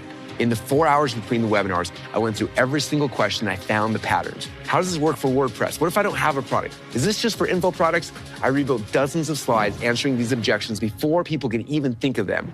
I restructured the entire flow to address concerns in the exact order they appeared in people's minds. It was like I'd been given the answer key to a test I was about to take. The second webinar started with another 500, 600 people on live. Instead of questions, I saw comments like, it's like he's reading my mind. And how did he know I was thinking about that? When I made the offer that night, 120 people bought. 20% conversion, 4 times better in just 4 hours. That's when I became obsessed. After every webinar, I had to export the questions. I then studied them like a detective examining evidence. I'd find the hidden objections, the unconscious fears, the false beliefs people didn't even know that they actually had. And then I rebuild the presentation to destroy those objections before they could form. It was like natural selection on steroids. Each iteration got stronger, more persuasive, and more impossible to resist. The presentation evolved from a sales pitch into a psychological weapon that could predictably convert 30 to 40% of any audience. Look at the comments I got from one legend of the game, Joe Lavery. Russell Brunson, I'm in awe at how good you are at webinar pitching. Watching it right now. Every trick in the book is being used like a pro. Every slide, every section, every word crafted intentionally. The sequence, the stack, the FAQs, the video testimonials, the offer, almost every objection planned for and obliterated. The countdown timers, overwhelmingly awesome execution. I don't think I've ever seen a better presentation. Over the next 10 months, I performed this webinar live over 75 times, sometimes twice a day. Each time refining, tweaking, perfecting. I tested every psychological trigger, every linguistic pattern, every visual element, and the results were beyond anything the platform selling world had ever seen. We took ClickFunnels from 0 to $10 million in sales, not in a year, but in 10 months, using nothing but this one presentation to live over and over through a computer screen. Other marketers started calling it the perfect webinar. They'd never seen anything convert like this online. What they didn't understand, though, is I wasn't doing a webinar. I was doing platform selling through a digital medium. I was using psychological techniques that had been hidden away since 2008, evolved and weaponized for the internet age. But the real test was still to come, because in 2015, I got a call that would change everything. It was from an event promoter with a massive vision. Russell, he said, I'm putting together the biggest marketing event in history, 9,000 entrepreneurs in one room. I want you to be one of my keynote speakers. Can I sell? I asked. He laughed. Russell, at my events, if you don't sell, you don't get invited back. And that was it, the ultimate test. Could I take everything I learned from 75 plus webinars, all the psychological refinements, all the objection-destroying sequences, the mind control techniques, and bring them back into the physical stage? And not just any stage, but the biggest stage our industry had ever seen. What happened next would break every record in platform selling history. Grant Cardone's 10X Growth Conference, February 23rd, 2018, Mandalay Bay Event Center. Las Vegas, Nevada. 9,000 entrepreneurs packed into a stadium, all looking for the secret to 10x their business. I was backstage, hands literally dripping with sweat, watching the other speakers through the monitors. Lewis Howes had just spoken the day before. David John was coming up after me. These were actual celebrities. People paid just to be in the same room with them. Me, I was still a kid from Idaho that nobody knew, but I had something that they didn't. I had the lost art. I was about to use it to set a world record. The lights dimmed and the announcer's voice boomed through the stadium. For the past 10 years, this man has built a following of entrepreneurs in the millions. He sold hundreds of thousands of his books, popularized the concept sales funnels. He's co-founded the software company ClickFunnels that has grown to over 100 million and 55,000 customers in just 3 years. He is the king of funnels, the internet's favorite entrepreneur, affiliate marketing genius, container of expert secrets. He is an American storyteller. Ladies and gentlemen, bring to the stage with a thunderous 10x applause, Mr. Russell Brunson. I walked out and for a moment I couldn't breathe. 9,000 faces staring at me. The biggest stage I'd ever been on. The ultimate test of everything I learned. For the next 90 minutes, every word, every gesture, every slide was choreographed using the psychological arsenal I refined over 75 webinars. But the question is, would it work? For the first 60 minutes, I told them stories and explained strategies while they're secretly reprogramming their subconscious beliefs in a way that would have made both Freud and Bernays take a second look. At exactly the 67 mark, I started the close. If you want ClickFunnels, my $8,000 bonus package, if you want to transform your business and your life, you need to run, not walk. Run to the back of the stadium. Go to section F2 by the bathrooms. My team was there with order forms, but we only brought 500 forms, and there's 9,000 of you here. And then what happened next was chaos. Over 1,000 people, 1 out of every 9 people in that room, jumped up from their seats and literally sprinted to the back tables. Credit cards were flying, people shouting their orders. The line to get pictures with me after they purchased my offer wrapped around the Mandalay Bay 3 times. I didn't know the actual numbers yet, but I knew that they were good. While taking photos, one of Grant's sales guys grabbed me. "What was that?" he asked. I've never seen anything like that. Damon John, an actual celebrity, is literally speaking right now in an empty room because everyone's in line buying from you. After the dust settled and we ran all their credit cards, we found out in 90 minutes, we collected $3.2 million in sales. That night at dinner, I couldn't stop thinking about what had just happened. Yes, the money was incredible, but the math was what blew my mind. If I had tried to have the same conversation with each of those 9,000 people one-on-one, it would have taken me 810,000 minutes. Working 40-hour weeks, that would take me almost 6.49 years just to reach the same amount of people I reached in just 90 minutes. And that's when it really hit me. One-to-one selling will always keep you trapped, no matter how good you are. You're limited by the number of hours in your day. The best salespeople in the world can maybe do 20 calls a day, closing 30% of them, make 6 sales, and that's their ceiling. But with one-to-many selling, there's no ceiling. I thought about all the entrepreneurs I knew grinding it out on sales calls, spending 45 minutes to an hour with each prospect, hoping to close one $2,000 sale. Meanwhile, I just closed 1,079 sales at $3,000 each in the same time they spent with just 2 prospects. The difference isn't skill, it's not talent, it's not even the product. The difference is in understanding that selling one-to-one is like trying to fill a swimming pool with a teaspoon, while selling one-to-many is like opening a fire hydrant. But here's what really mattered about that night. I had proven that the lost art wasn't just alive, it was more powerful now than ever. The psychological techniques that Freud discovered, that Bernays weaponized, that Kennedy perfected, and that had been buried since 2008, they still work. In fact, they work better now than ever because nobody else even remembered how to defend against them. The other speakers that weekend, the celebrities making $100,000 and $300,000 just to show up, they gave inspirational talks. They built their brand, they got their applause. But I used the lost, forgotten mind control techniques to generate $3.2 million in sales. As I flew home from Vegas, one thought consumed me. If I could do this in a room, and I'd already proven I could do it online through webinars, what would happen if I systemized the entire process? What if I could teach others not just the mechanics of a presentation, but the actual psychological architecture that makes people buy? What if I could resurrect the lost art, not just for myself, but for an entire generation of entrepreneurs? And that question would lead to the creation of something that would change everything.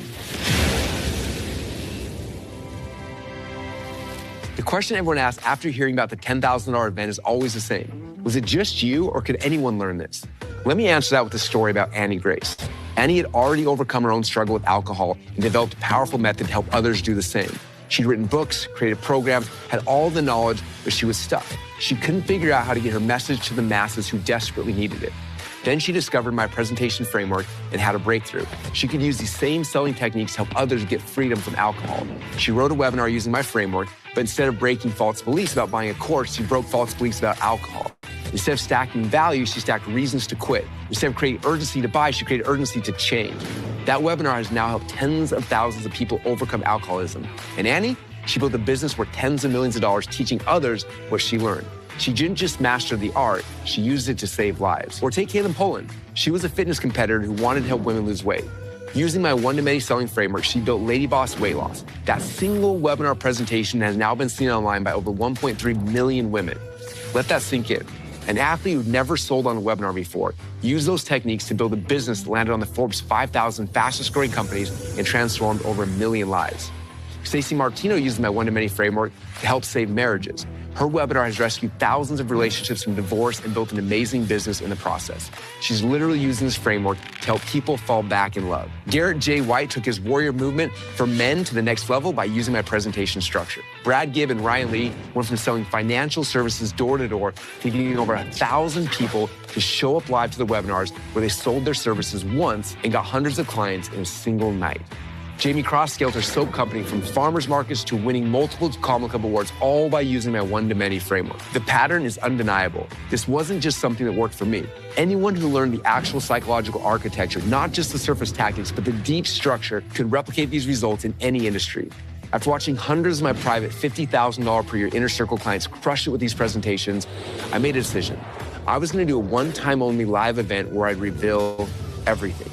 Every psychological trigger, every manipulation technique, every secret I learned from studying Freud, Bernays, Kennedy, and my own decade of testing. I called it Selling Online, but those who attended this event are now secretly referring to it as subconscious selling. For that event, I had promised them that I would teach them my most dangerous sales, persuasion, and mind hacking techniques, the stuff that would make Bernays himself feel uncomfortable, and then give them my proven step-by-step blueprint that would persuade even the coldest audiences to part with large sums of money without having to think it over. For 3 days, I downloaded everything: the NLP patterns, the hypnotic language, the trial closes, the persuasion techniques, the reframes that made objections disappear, how to take cold traffic and make them hot, the exact psychological sequences that make buying feel like the only logical choice. But I didn't just teach tactics. I taught them the art behind the science, why certain words trigger compliance, how to structure a presentation to create maximum psychological pressure, the exact moment when resistance collapses and desire takes over. At the end of the event, I made everyone a deal. I bribed them, actually. Take what you learned, I said. Create your own presentation, do it live, and when you make $10,000 from your first one-to-many presentation, I'm gonna give you this award. It's called the Prime Mover Award, a physical trophy to commemorate the moment they proved they could move crowds, not just individuals. Since that event, almost 100 people who attended have already won that award. Think about that. Almost 100 people who had never done this before, who took these techniques and within weeks or months generated at least $10,000 from the presentation they created. Some did less and some did much more. Now, does it work for everyone? No, nothing works for everyone. Some people are too scared to even try. And some people think that they're above using psychology to sell. For some reason, some people want to keep doing things the hard way. But for those almost 100 people who actually followed the blueprint, who plugged in their ideas and their offers, who are willing to use the dark arts for good, it worked. And it worked fast. Unfortunately, it was a one-time event. We filmed it, documented everything, but we've never done it again. The recordings exist, but they're locked away in some kind of marketing Area 51. People have begged me weekly to do it again. They've heard the stories, they've seen the results. They want access to the secrets that transformed a kid from Idaho into someone who can generate almost unlimited sales in any market with a microphone and PowerPoint. But here's the thing about teaching the dark arts. All who attended swore to follow the first rule of Fight Club. Don't talk about Fight Club. But then the word got out. Someone mentioned during a podcast interview when someone asked the secret to their success, and just like that, the news spread like a virus. People found out that there was an underground movement of people who had learned the lost art, and the begging started. Every day, messages flooded in. Russell, I heard about the event. When are you gonna do it? Please, Russell, I need this training. I'll pay anything to learn what you taught them. For months, I said no. Teaching these techniques takes everything out of me. It's not just about sharing information. It's literally installing a completely new operating system into someone's brain. It's rewiring decades of conditioning about how selling works. But then I realized something. The world needs us now more than ever. With AI and automation threatening jobs, with traditional businesses collapsing, with the economy more uncertain now than ever, people need the ability to generate money on demand. They need the power that comes from being able to move crowds, not just individuals. And so I'm doing it one more time.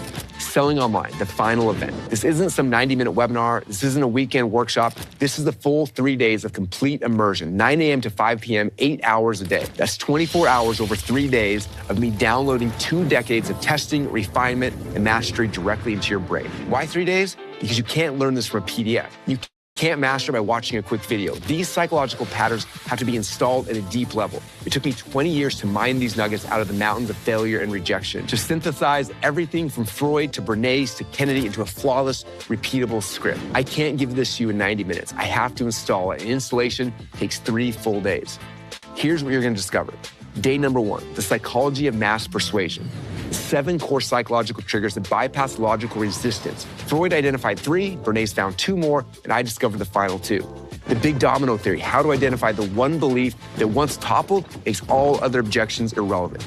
The exact 15-minute origin story framework that creates instant rapport with any audience, how to use future pacing to make them buy the destination before you ever reveal the vehicle, the false belief patterns. These are the 3 stories that destroy the 3 core objections that everyone has. Day number 2 is the perfect presentation architecture. My word-for-word script is generated over $100 million. You're going to get it and you can model it. The stack, how to make any price seem insignificant compared to the value. Trial closes, tie downs, psychological commitments that make saying no almost impossible. The urgency sequence that ethically triggers loss aversion so powerfully that people literally run to buy. And how to structure your slides for maximum subconscious impact. There's a science to this that most people never learn. And then day number 3 is the implementation. How to adapt this for your specific market. Coaching, e-commerce, services, B2B, anything you want. We're going to show you how to install it. And then you'll learn how to convert your presentation into an automated webinar that sells 24 hours a day, 7 days a week. The follow-up sequences that capture 90% of those who don't buy immediately. How to test, refine, and optimize so you get 20 to 30% conversion rate. And then building your complete selling system that can generate money on demand. Plus, you're going to discover the hypnotic language patterns that make resistance melt away. NLP techniques that are used by master manipulators, but we'll show you how to use them ethically. The commitment ladder that moves people from skeptical to sold in just 90 minutes. How to read a room, either virtual or physical, and adjust your energy in real time. And the secret to making people feel like buying was their idea. So here's what you're going to get. First, you can get 3 full days of training. Okay, that's 24 hours and 3 days. Total value of $30,000. Second thing is my complete presentation template and script, a total value of $10,000. Then my slide-by-slide breakdown of my record-breaking presentation, value of $5,000. Access to a private prime mover community, value is $2,000. The implementation blueprint to go from 0 to your first $10,000 presentation, value $5,000. Total value is over $52,000. Now, obviously, I'm not going to charge you $52,000, but I want you to understand that the regular investment for selling online is $997. And honestly, if you use what I teach you to make even just 1 sale of your own $997 course, you'd break even from just 1 sale. And then everything you made after that would be pure profit. And also realize that after you've learned the skill set, you'll then have it for life. You can use it to sell anything to anyone at any time. But I wanted to reward action takers. Instead of charging the normal $997 for an event like this, I've opened up early bird pricing and you can get your ticket now for just 10% of the normal cost. This you can literally secure your own seat for just $100. Just think about it. If you just did 1 presentation after the event and you only sold 1 person your $997 course, you'd have already 10x'd your investment. It's insane, but it's also pretty cool. I want you to win, and learning the skill set is how you win. But here's the thing, we can only handle so many people in this intensive format, so the price goes up fast. The first 100 seats are $100. The next 100 seats go to $250, and the final seats are back to the full $997. As I write this, we've already sold 73 seats, and the price could jump at any moment. Why so cheap for now? Because I want hungry people. People who will actually use this to change their lives and their businesses. The person who jumps on this at $100 is the person who's ready to move, not just learn. So what do you think this would be worth to you? If you could literally print money by turning on a camera and delivering a presentation, what would that be worth to your business or to your family or to your future? If you could replace a team of salespeople with 1 presentation that converts to 20%, if you could speak to up to 1,000 people in the same time it takes you to have 2 sales calls, and if you finally had certainty to know that you now have the skills that you need to create your own economy, no matter who's in the White House or who's running Wall Street, what would that be worth? And as one last special bonus to help push you over the edge, I also want to give you access to the lost outer print book that started this all. I paid $12,500 for a first edition copy of Propaganda by Edward Bernays, and it was worth every penny I paid. That tiny $12,500 investment has made me 100 times more money than if I took that same money and I put in Bitcoin back in 2014. Propaganda is out of print, but I was able to acquire the rights to make a copy for attendees of Selling Online. When you get your ticket now, I'm gonna give you a rare digital copy of Propaganda, as well as my personal notes from this book and a video showing you the things I discovered and how I then implemented those things into my presentations. But that bonus, as well as the $100 ticket, disappears when we pass the first 100 seats. Now this is the moment of decision. You are at a crossroads. You can keep doing what you're doing, grinding out one-to-one sales, hoping that things will get better, and watching others seemingly print money online while you struggle, or you can master the lost art. You can learn the psychological weapons that Brené's used to manipulate nations, that I used to build a billion-dollar company, that countless ordinary people have now used to transform their business in just weeks. But you have to decide now. Because once we hit 100 registrations, the price more than doubles. And once we hit 200, it goes up 10x. This is the final time I'm teaching this. There won't be another chance. The recordings won't be sold. This knowledge will either be yours or it won't. The choice is yours. But you gotta choose quickly, because while you're thinking about it, others are taking action. And the seats and the early bird pricing are disappearing fast. So click on the button down below to secure your seat at Selling Online for just $100 while it lasts. Your future self will thank you, your bank account will thank you, and thousands of people whose lives you changed with this power will also thank you. But only if you act right now. Click on the link down below and I'll see you inside. Oh, and P.S. Remember, this isn't about learning how to sell. It's about learning how to move the masses, to create movements, to generate money on demand. It's about taking control of your financial destiny with nothing but your voice and a presentation. If that's not worth $100 in 3 days of your time, I don't know what is. So click on the link right now and get your tickets to the Selling Online 3-day event right now. As you sit here with your finger hovering over that order button, I want you to understand something profound about what you're really getting access to. This isn't just a sales training. This is the culmination of over a century of psychological discovery. It started with Sigmund Freud in Vienna, uncovering the unconscious forces that actually drive human behavior. Forces that most people never even know exist, yet they control every decision they make. His nephew, Edward Bernays, took that knowledge and weaponized it. He showed corporations and governments how to manipulate millions. He proved that whoever controls the unconscious controls the crowd. And for decades, this knowledge remained locked away in corporate boardrooms and government agencies, used by the few to control the many. Then Dan Kennedy came along. He took these dark arts and codified them for entrepreneurs. He showed that you didn't need to be a corporation or a government to wield this power. You just need to understand the principles and be willing to use them. Kennedy taught a select few. I was one of them. I spent the next 20 years refining, testing, and perfecting these techniques for the digital age. And now, for the first time in history, this complete system, from Freud's discoveries to Bernays' weaponization to Kennedy's codification to my digital evolution, is all available to anybody who's willing to learn. Not to corporations with million-dollar budgets, not to governments with propaganda departments, but to you, the entrepreneur, the person with the message, a product, a mission to share with the world. And then for those who've already registered, you've already clicked on that button and secured your seat, then congratulations. Your life is about to change in ways you can't even imagine yet. You're about to gain the ability to hit your goals with absolute certainty, to generate money on demand, to move crowds instead of chasing individuals. And here's what happened next. The Monday before the event starts, we have a mandatory kickoff meeting. Do not miss it. This is where I'll prepare your mind for what's coming, where I'm going to help you to clear out the mental space needed to absorb what you're about to learn. Then make sure that those 3 days are completely blocked out. No meetings, no distractions, I'll just pop in and out for a few hours. This is total immersion or nothing. Be prepared to order Uber Eats or pre-make your meals, because we're not going to be taking breaks. Every minute builds upon the previous one. Every session is a crucial piece of the puzzle. If you miss just one piece, the whole picture won't come together. This is not casual learning. This is an installation. An installation requires your complete presence.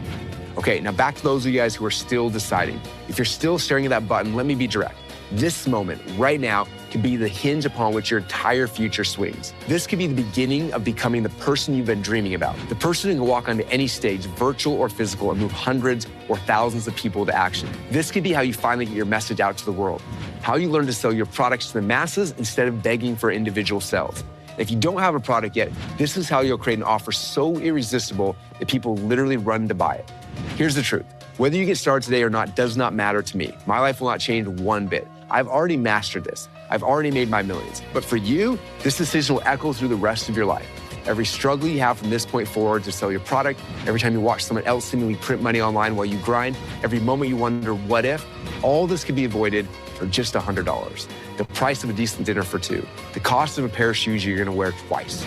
$100 to gain the most important and valuable skill set on the planet, the ability to move masses, to create movements, to generate wealth through nothing but your words and a presentation. So this is your moment of truth. Napoleon Hill, who learned many of these same principles from the old masters, said it best when he said, Successful people make decisions quickly and change them very slowly, if ever.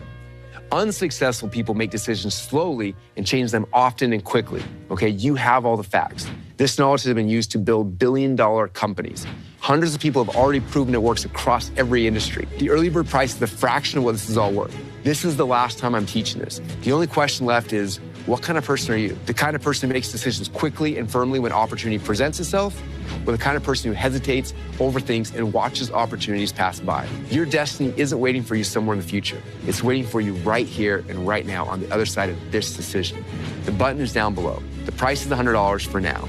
The power to transform your business and your life is just 3 days away. So click the button down below, or don't. But know that this moment, this decision is one that you're going to remember forever. Either it's the day that everything changed, or it's the day that you let it all slip away. Your destiny is waiting.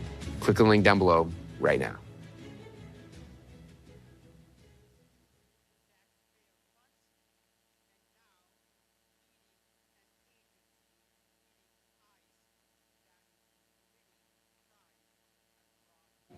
"56 people died under ICE during the Obama administration?"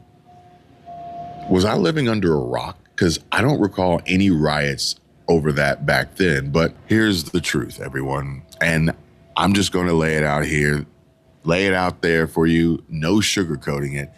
When funding gets frozen and the loudest voices aren't parents, but politicians and activists, people start asking the obvious question. Were all those kids real, or were they just line items? You don't need a conspiracy brain to notice the gap. You just need basic pattern recognition. But yeah, it's kind of weird how all the parents who've suddenly lost their childcare in Minnesota aren't speaking out. But I can tell you who is speaking out. The Department of Justice, after anti-ICE agitators led by failed former ex-CNN host Don Lemon stormed a Minneapolis church yesterday morning, halting services and holding members hostage because they believed the pastor was ICE affiliated. Dumb Lemon here says, the whole point of it is to disrupt and make people uncomfortable. But this is the beginning of what's going to happen here. When you violate people's due process, when you pull people off the street, you start dragging them and hurting them and not abiding by the Constitution, when you start doing all of that, people get upset and angry. And if you remember what the Civil Rights Movement was about, the Civil Rights Movement was about these very kinds of protests. There's nothing in the Constitution that tells you what time you can protest. You can protest at any time. That's the whole point of it, is to disrupt, it's to make uncomfortable. And that's what they're doing. And that's what I believe when I say everyone has to be willing to sacrifice something. You have to make people uncomfortable in these times. If you see how uncomfortable people uncomfortably... It's insane that this even needs to be said, but if you're literally storming a church to force your political views on people, you are not the good guys in any way whatsoever, and you must definitely deserve whatever backlash comes next. Don Lemon should be arrested for instigating this. Black people, brown people of all stripes, whether you're an Indian American or a Mexican American or whoever you are, go out in your place where you live and get a gun legally, get a license to carry legally. Because when you have people knocking on your door and taking you away without due process as a citizen, isn't that what the Second Amendment was written for? Don Lemon claiming he's not an activist, but a journalist is like Hamas or Antifa claiming to be journalists. I mean, what a freaking joke. But the lawlessness in Minnesota is rapidly approaching the point of no return. They're now storming churches and scaring families attending Sunday service. How far do we intend to let this go? I mean, when they start breaking into homes of those suspected to be ICE, yeah, that's... Your next breakdown could be anytime, anywhere. The last thing I remember is just the engine cut out. Endurance has you covered. It was like almost a $6,000 job. Endurance covered it. Right now, you can get $300 off any plan, plus a year of elite benefits, a $2,000 value, free, all backed by a 30-day money-back guarantee. But you have to act now. Call 1-855-777-9651 for a free quote. That's 1-855-777-9651.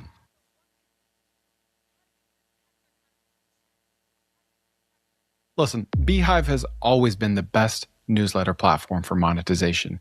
Their ad network and their analytics are unmatched. But they just had their biggest update ever, and it's something that all digital creators have to hear about. It's not just newsletters anymore. They just dropped their own AI website builder, dynamic podcast website feature, native analytics, direct digital product sales, and a link in bio capability. And let me tell you, the podcast website feature is outrageous. I can pull my entire podcast directly into my Beehive site, and it automatically creates episode pages with show notes, an audio player, and embedded YouTube videos. This replaces Podpage, and I've already started messing around with their digital products. Now you can sell ebooks, courses, templates, whatever you want, directly to the people who are already reading your stuff. So stop paying for 5 different tools to do all of this stuff that Beehive offers within one platform.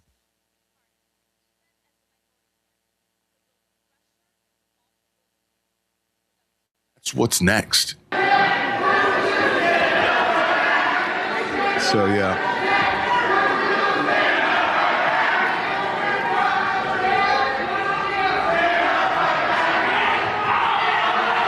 The guy's standing up now saying, get out of our church. He's screaming. They're trying to calm him down. So, I don't know if this is what they deem as successful or not. But anyways, I'm not going to get in the middle of it because I'm not here as an activist. I'm here as a journalist.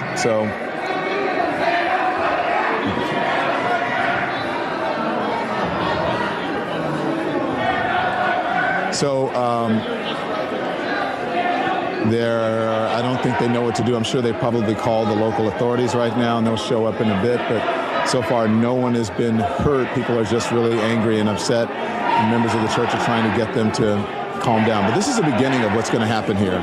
When you violate people's due process, when you pull people off the street and you start dragging them and hurting them and not abiding by the Constitution, when you start doing all of that, people get upset and angry. And if you remember what the Civil Rights Movement was about, the Civil Rights Movement was about these very kinds of protests. And for some reason, in our modern era, people think that in order to have protests, you got to be, what time you can protest. There's nothing in the Constitution that tells you what time you can protest. You can protest at any time. That's the whole point of it, is to disrupt, it's to make uncomfortable. And that's what they're doing. And that's what I believe when I say everyone has to be willing to sacrifice something. You have to make people uncomfortable in these times. If you see how uncomfortable people uncomfortably... Now, I'm no historian, but I don't think there's ever been a situation in the last 100 years where the people storming the churches were the good guys. But watch now, as disgraced Don Lemon says, storming the Minnesota church with ICE rioters was just an act of journalism. But I just want to know something. Was harassing the pastor journalism too? I mean, but he just looks so panicked, like he's shaking because he knows he done f***ed around. But you know what happens and what comes next after you f*** around, right? MAGA administration and the fake news MAGAs are losing their mind over something that's not even true. So let me just make it clear, because this assistant attorney general, I don't know, what's his name? Something Hammett, Dillon or whatever. So I had no affiliation to that organization. I didn't even know they were going to this church until we followed them there. We were there chronicling protests. Once the protest started in the church, we did an act of journalism, which was report on it and talk to the people who were involved, which included the pastor, members of the church, and members of the organization. That's it. It's called journalism. First Amendment, all that stuff. For all of you people who believe in the First Amendment, absolutist, there you go. So why don't you talk to the actual person who is in charge of the organization and whose idea it was to have the protests at the church before you start blaming me for stuff for which you have no idea about. Thank you for your attention to this matter. Ladies and gentlemen, Don Lemon is having a real hard time realizing that he's now irrelevant. The Dick Smoker here is having a real hard time accepting this new role in life. But let me be clear here. He harassed a preacher during church hours while they were worshiping along with a group of protesters. There's no other way to spin it. And so now, Assistant Attorney General for Civil Rights at the DOJ, Harmeet Dillon, has made a statement after a group of far-left extremists stormed City's church in Minnesota, and she says Don Lemon is on notice after he suggested to his viewers it was their First Amendment right to storm churches. But yeah, you know what they say. Play stupid games, win stupid prizes. He can call it whatever he wants, but he violated the FACE Act and is about to find out. Trump really needs to set an example here. Under the Help America Vote Act, states are supposed to have statewide, verifiable, computerized systems for verifying that people who are registered to vote in their states for federal elections are indeed entitled to vote. And what you have in Minnesota, which, as we know, is a fraud and corruption-riddled state now, is a system where any one registered voter can vouch for 8 people and say that I know that Bob and Jose and Jimmy and whoever and my neighbors, they all live in my neighborhood and they're residents of this district, so you should register them.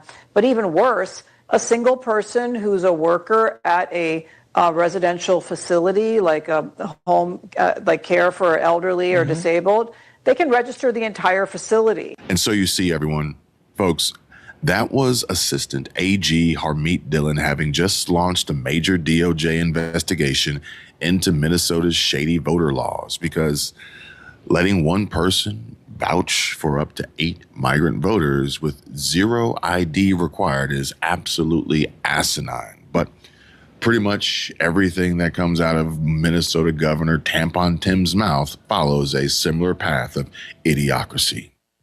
Now a local tax expert will do your taxes for $150 all in. They know your situation, from self-employment to W-2s. Pay only $150 to get your taxes done by a local expert.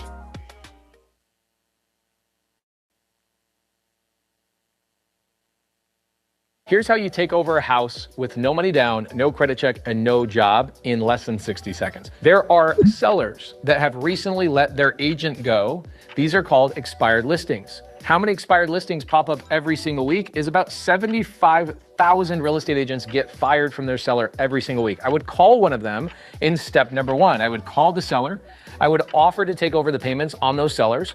Our equation is that for about every 20 offers that we make, we get 1 contract. So I'd make 20 offers, I'd get 1 contract. I would contract that seller. I would then determine what I want to do with that property. Do I want to wholesale it, make a quick $10,000, $15,000? Do I want to flip that house, maybe make $60,000, $70,000? Or maybe I want to live in that property or rent it out and put it in my portfolio. It truly is that simple. Those are the steps. And if you want to learn how we're doing this in all 50 states, I have a case study on how we are doing this. All you have to do is click the link down below.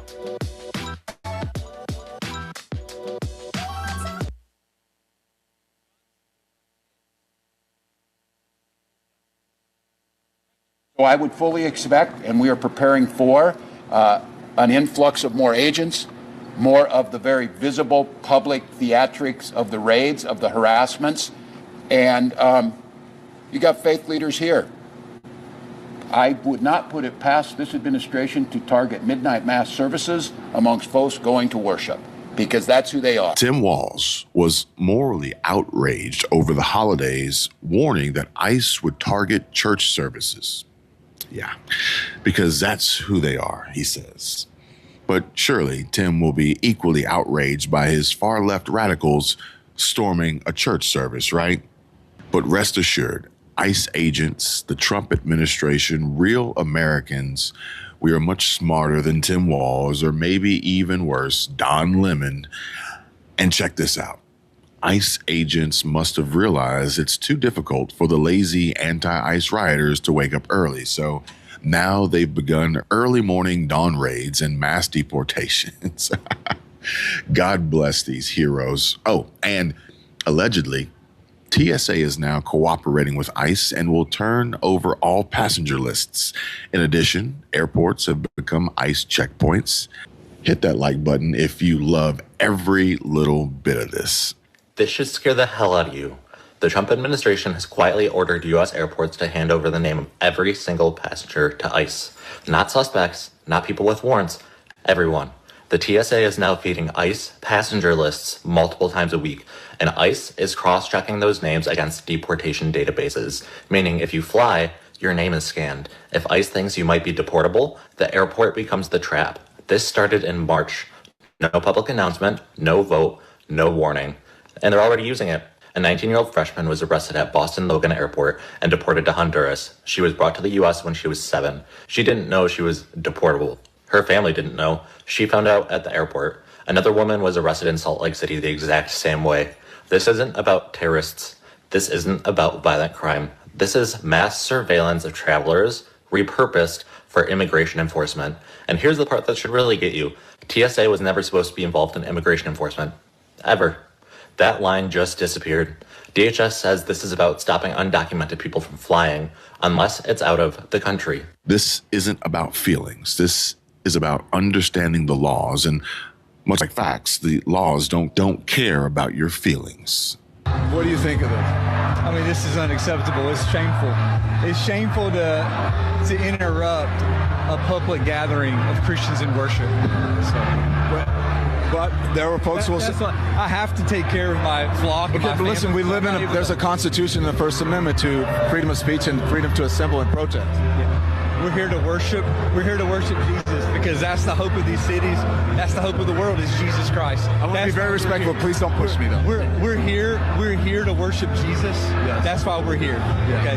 That's why we're here. Okay. That's what we're about. Don't you think Jesus would be understanding we're about and love these folks? We're about spreading the love of Jesus. But did you try to talk to them as a Christian? No one is willing to talk. Okay. I have to take care of my church and my family, so I asked that you actually would also leave this building. You don't want us to chronicle what happened? Unless you're here to worship. I'm always worship. I'm a Christian. We're here to worship. Yeah. We're here to worship. Okay. Thank you very much. I appreciate it.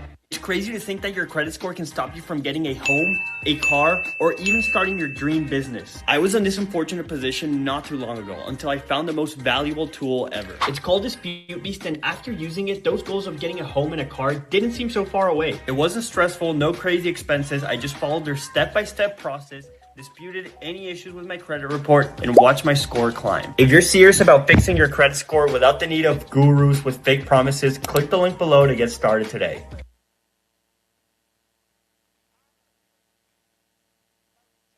The most advanced land mapping software in the industry. Our cutting-edge mapping filters let you analyze land like never before, bringing you closer to the details that matter. Explore property cards with in-depth parcel information on over 157 million parcels across the nation, putting essential data at your fingertips. Use our exclusive proprietary filters for insights on wetlands, slope, FEMA data, and road access. Crucial factors for making informed land investment decisions. Join thousands of land experts who trust the land portal for smarter, data-driven decisions.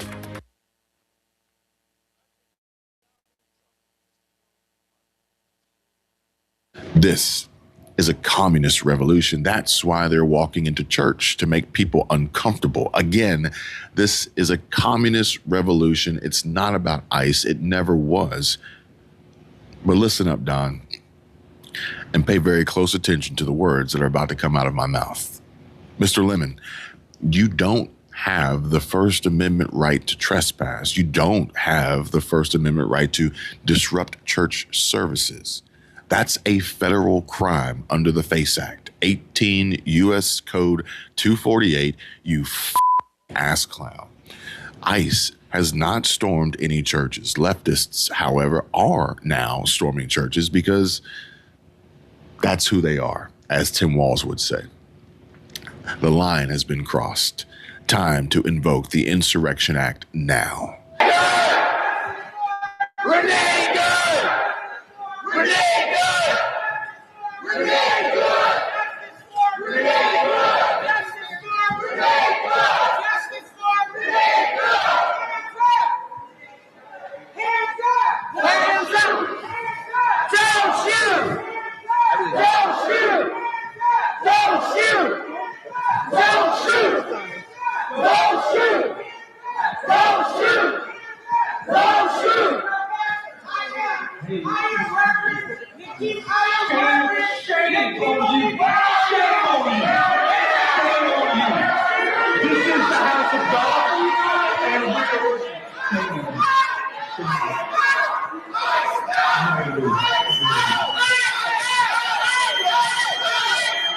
Watch this guy here. Look, he's hugging his kid.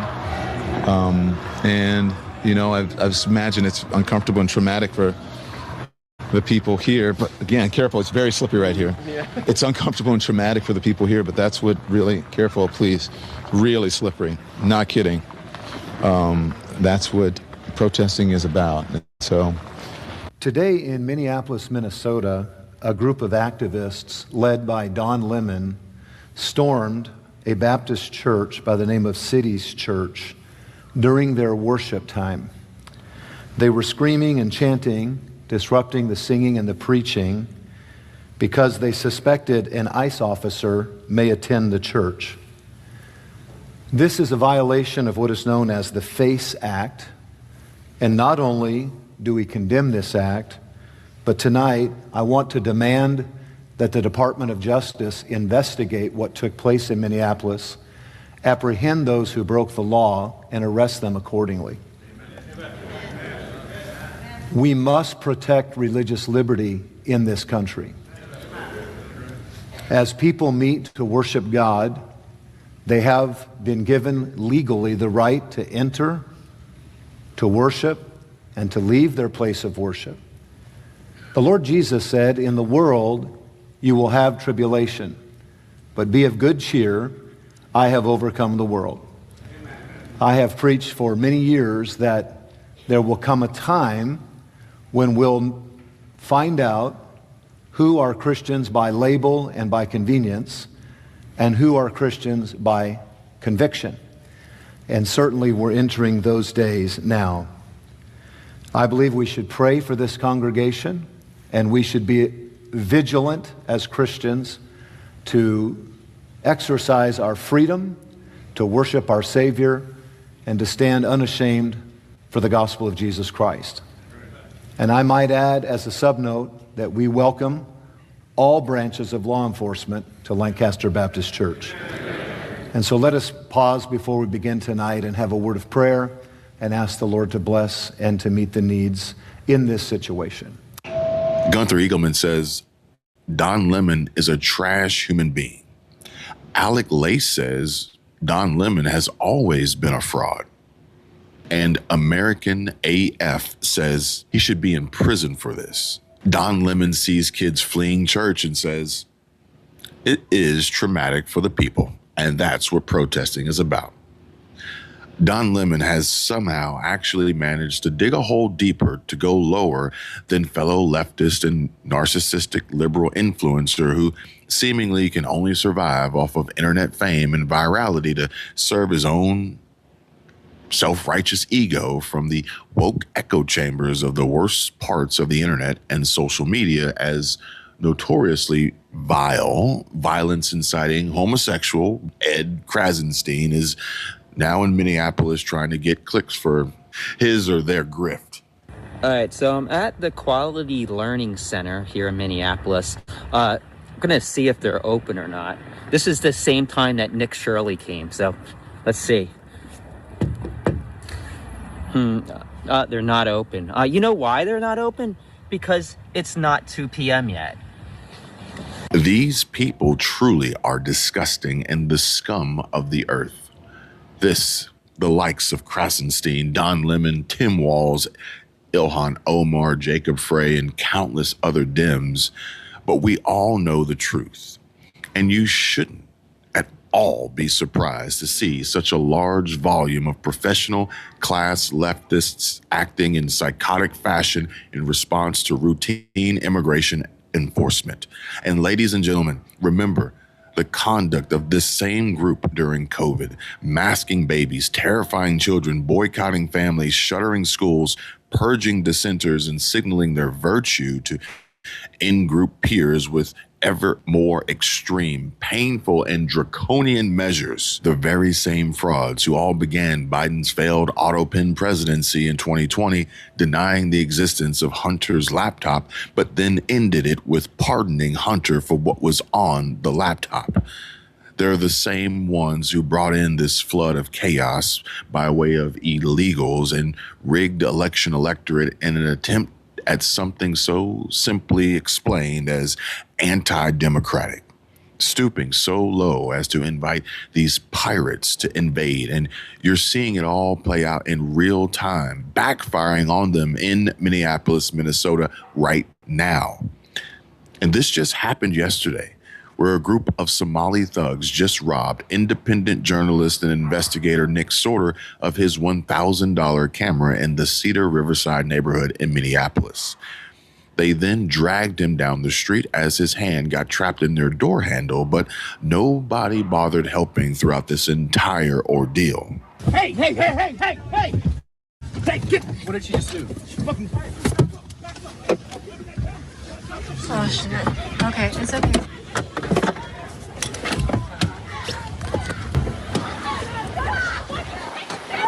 She took Nick's camera. She just stole Nick's camera. No,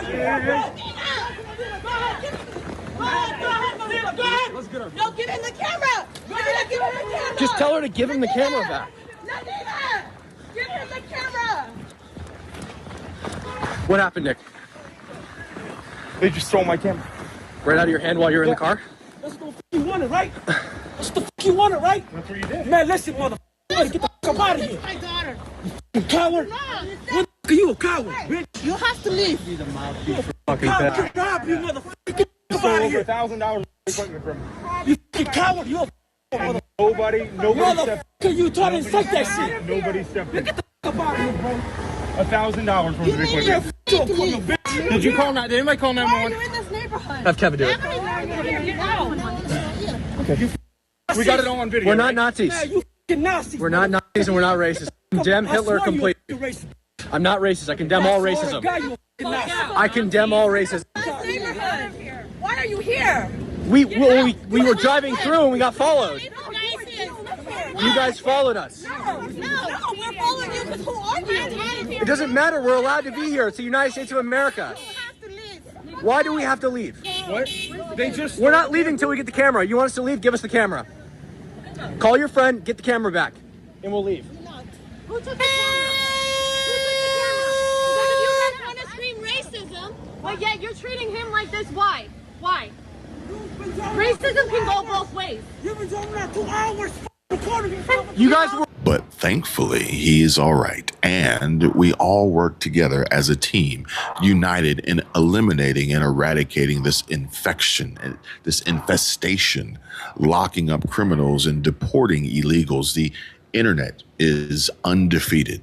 Thanks again to Elon Musk and X. And I am pleased to report everyone is on the lookout for the owner of the red Kia and plate identified in this unprovoked assault. But these agitators aren't just targeting our officers. And so you see, now they're targeting churches too. They're going from hotel to hotel, church to church, hunting for federal law enforcement who are risking their lives to protect Americans. Tim Walz and Jacob Frey are responsible for whipping these mobs into a frenzy and then allowing them to run rampant. However, Don Lemon isn't innocent, and he told illegal aliens to buy guns and fight back against federal officers. And then 2 National Guard troops were shot near the White House. Remember that? Yeah. The media hides the truth and covers up for their own.